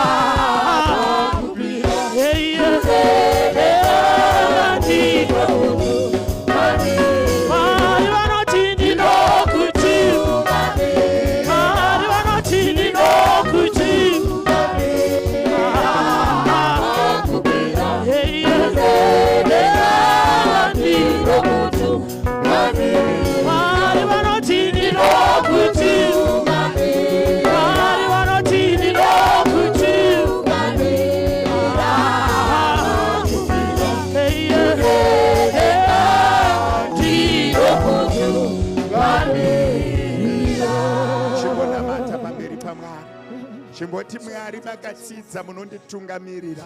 Chimbonditungamirirai panyaya yandiri kudarika nayo. Iti Mwari ndinoda kuenda nemi pandiri kudarika panyaya iyi. Iti Mwari ndinoda kudarika nemi. Imi Mwari makatsidza munonditungamirira. Masikati ano Mwari wekudenga, tungamirirai pandasvika. Rangarirai pandasvika. Kune mweya yakataura yakamirira, kune mazwi akadarika, kune hondo dziripo, kune zvinoraramika zvine nhoroondo. Asi Mwari ndidarikisei. Mwari wekudenga ndidaritsei. VaIjipita vandiri kurwa navo Mwari, handina simba rakaenzana navo. Mwari wekudenga ndirambutsei. Mwari venyasha ndigonerei. VaIjipita vakandimirira Mwari, mukasataura izwi handigoni kudarika. Hondo dzakandimirira Mwari, mukasataura izwi handigoni kudarika. Mwari wekudenga pandasvika Mwari, muviri wangu Mwari wekudenga varemerwa. Ndiri ndega handigoni kudarika. Mwari wekudenga pandasvika Mwari, ndiri ndega handigoni kudarika. Mweya mutsvene nezita raJesu, hondo dzakandimirira handigoni kudarika. Mazwi akataurika handigoni kudarika. Pandakamira handigoni kudarika. Ndavaona vane simba kundidarika. Mweya uyu wagara mumuri Mwari, ndiri ndega handigoni kupadarika. Musati mauya Mwari handigoni kupadarika. Mwari wekudenga zviri kuitika muupenyu hwangu, ndiri ndega handigoni kupadarika. Mweya mutsvene ndiri ndega handigoni kupadarika. Mweya mutsvene ndiri ndega handigoni kupadarika. Mwari makatsidza imi Mwari, mukati muchafamba nesu. Baba ndiri kunamata. Baba ndiri kunamata nezita raJesu. Ndiri kunyengetera kwamuri Mwari. Ndiri kunyengetera kune Mwari vakatendeka. Masikati ano ndiri kunamata Mwari. Ndakamirira izwi renyu Mwari wekudenga. Ndakamirira nyasha dzenyu Mwari wekudenga. Mweya mutsvene nezita raJesu. Mweya mutsvene nezita raJesu.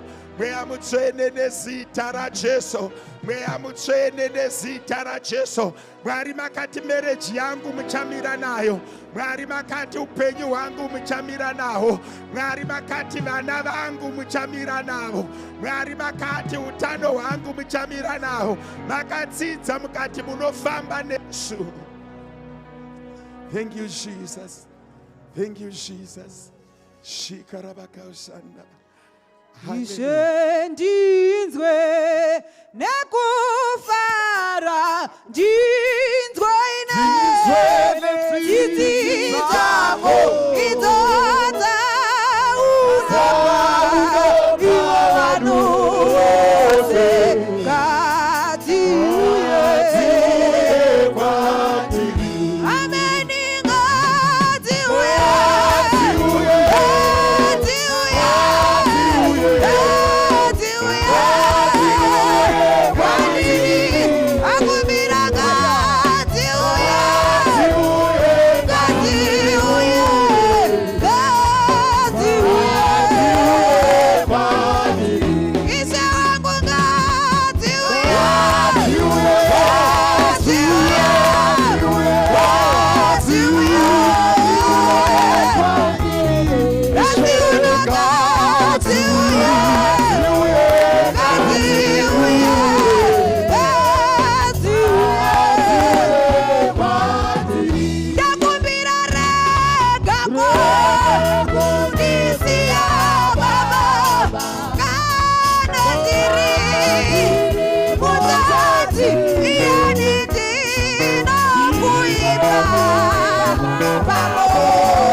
Papo, Mayam Chene, Dito, okay,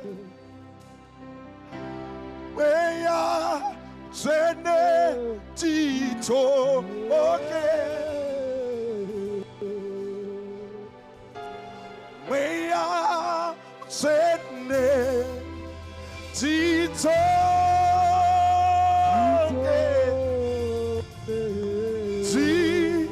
tiradame manofamba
chimbonamata pamberi paMwari.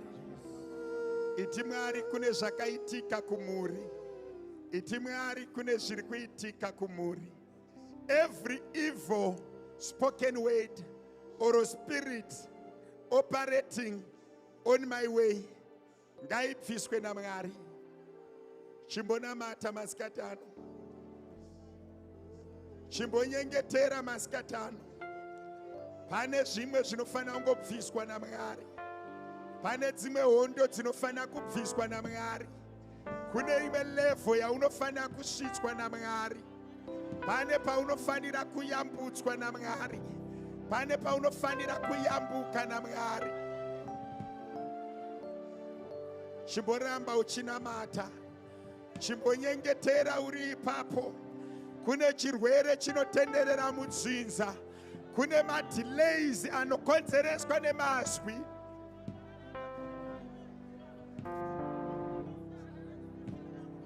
Chimbonamata. Chimbonyengetera uri ipapo. Mweya wangu unokurumbidzai Mwari. Masikati ano mweya wangu unokurumbidzai Mwari. Masikati ano mweya wangu unokutenderai Mwari. Iti masikati ano mweya wangu unokudai Mwari. Masikati ano mweya wangu unotenda kuti munozviita masikati ano. Mweya wangu unotenda kuti mhepo dzinonyarara. Mweya wangu unotenda, mweya wangu unotenda. Mweya wangu unotenda, mweya wangu unotenda. Shakara vakausanda. Iti mweya wangu unokurumbidzai masikati ano. Iti mweya wangu unokuongai masikati ano.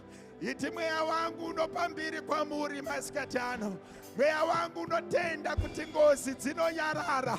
Mweya wangu unotenda kuti jambwa rakataurwa mumuri rinonyarara nezita raJesu.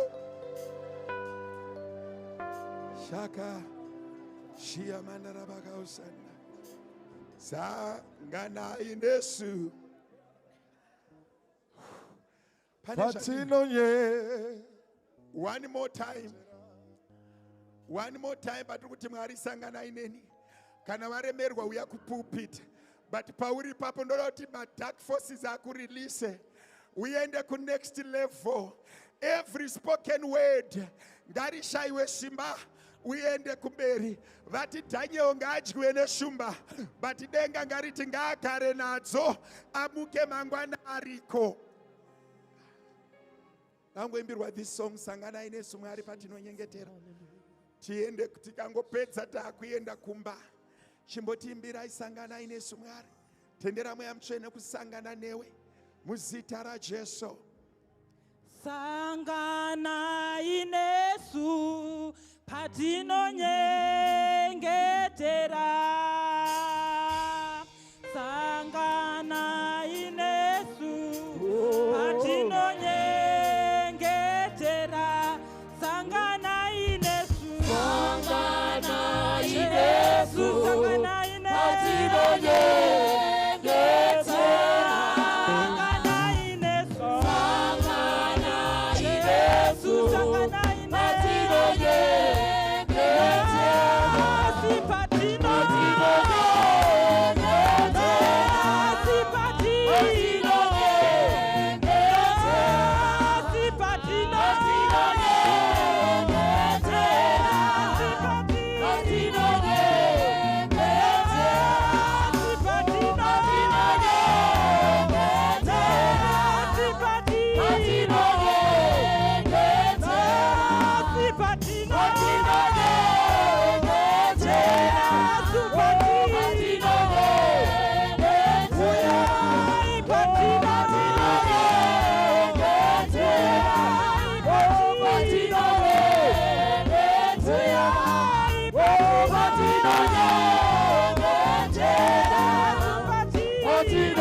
Kune hondo tiri kurwiwa nashi.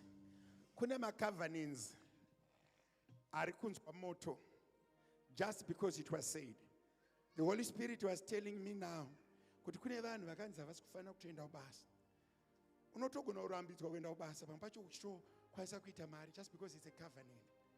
Pawauya kunoku, that word, ma-elders vari kuturika ruoko, that word that has been spoken upon you, we are just by trusting the word of God, kuti ratoya kushecha richadzoki futi.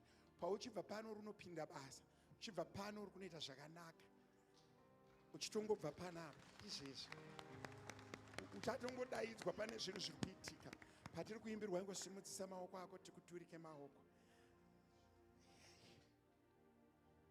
Kune vanhu pane munhu ari kuswinyiwa netsoka so kunzwa muzvigunwe muchivava. That spirit is refusing to go. But nhasi nezita raJesu I command this spirit to submit to this altar. Izvezvi kune simba raMwari riri kudambura magovernance, maspoken words. Kune vanhu vakanzi vanofa nekuda kwezvirwere zvavanazvo. I'm reversing that nezita raJesu. 1, 2, 3. Muzita raJesu. Baba itirai zvakanaka vana venyu. Imbai praise team muzita raJesu. Our Father who art in heaven, hallowed be thy name, thy kingdom come. Our Father who art in heaven, hallowed be thy name, thy kingdom. Our Father, our Father, who art in heaven, hallowed be thy name, thy kingdom. Our Father,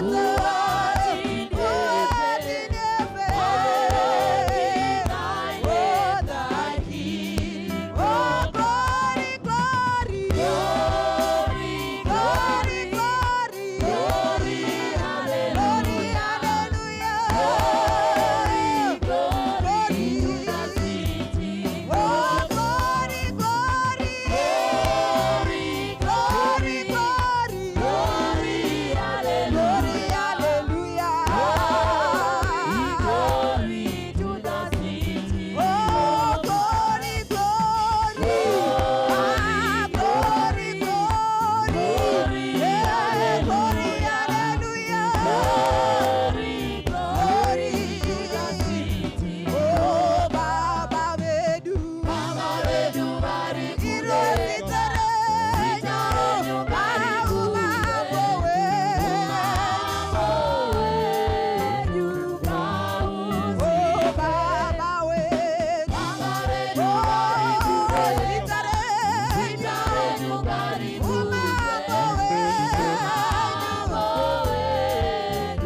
pauzi, oh, biribiri, oh, biri yose, biri kuna Baba, biri kuna Baba, biribiri, biribiri, oh, biri kuna Baba, biri kuna Baba, glory, glory, glory, glory, oh, glory, hallelujah, glory to the city, oh, glory, glory, glory, glory, glory, hallelujah, glory to the city, glory, glory,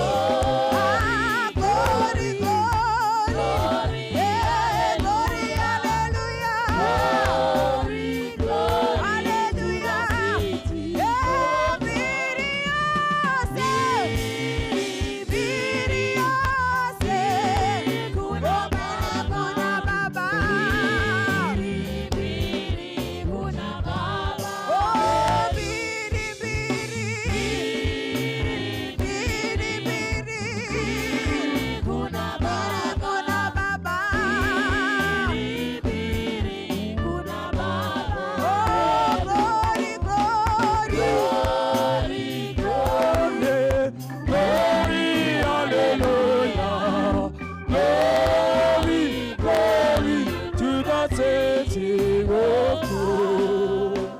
The wonder-working power, the wonder-working power, the wonder-working power the blood of Jesus, the wonder working, the wonder working, the wonder working power. The wonder working, the wonder working, the wonder working power. Blood of Jesus, there is power, there is power, there is power. There is power, there is power, there is power in the blood of Jesus.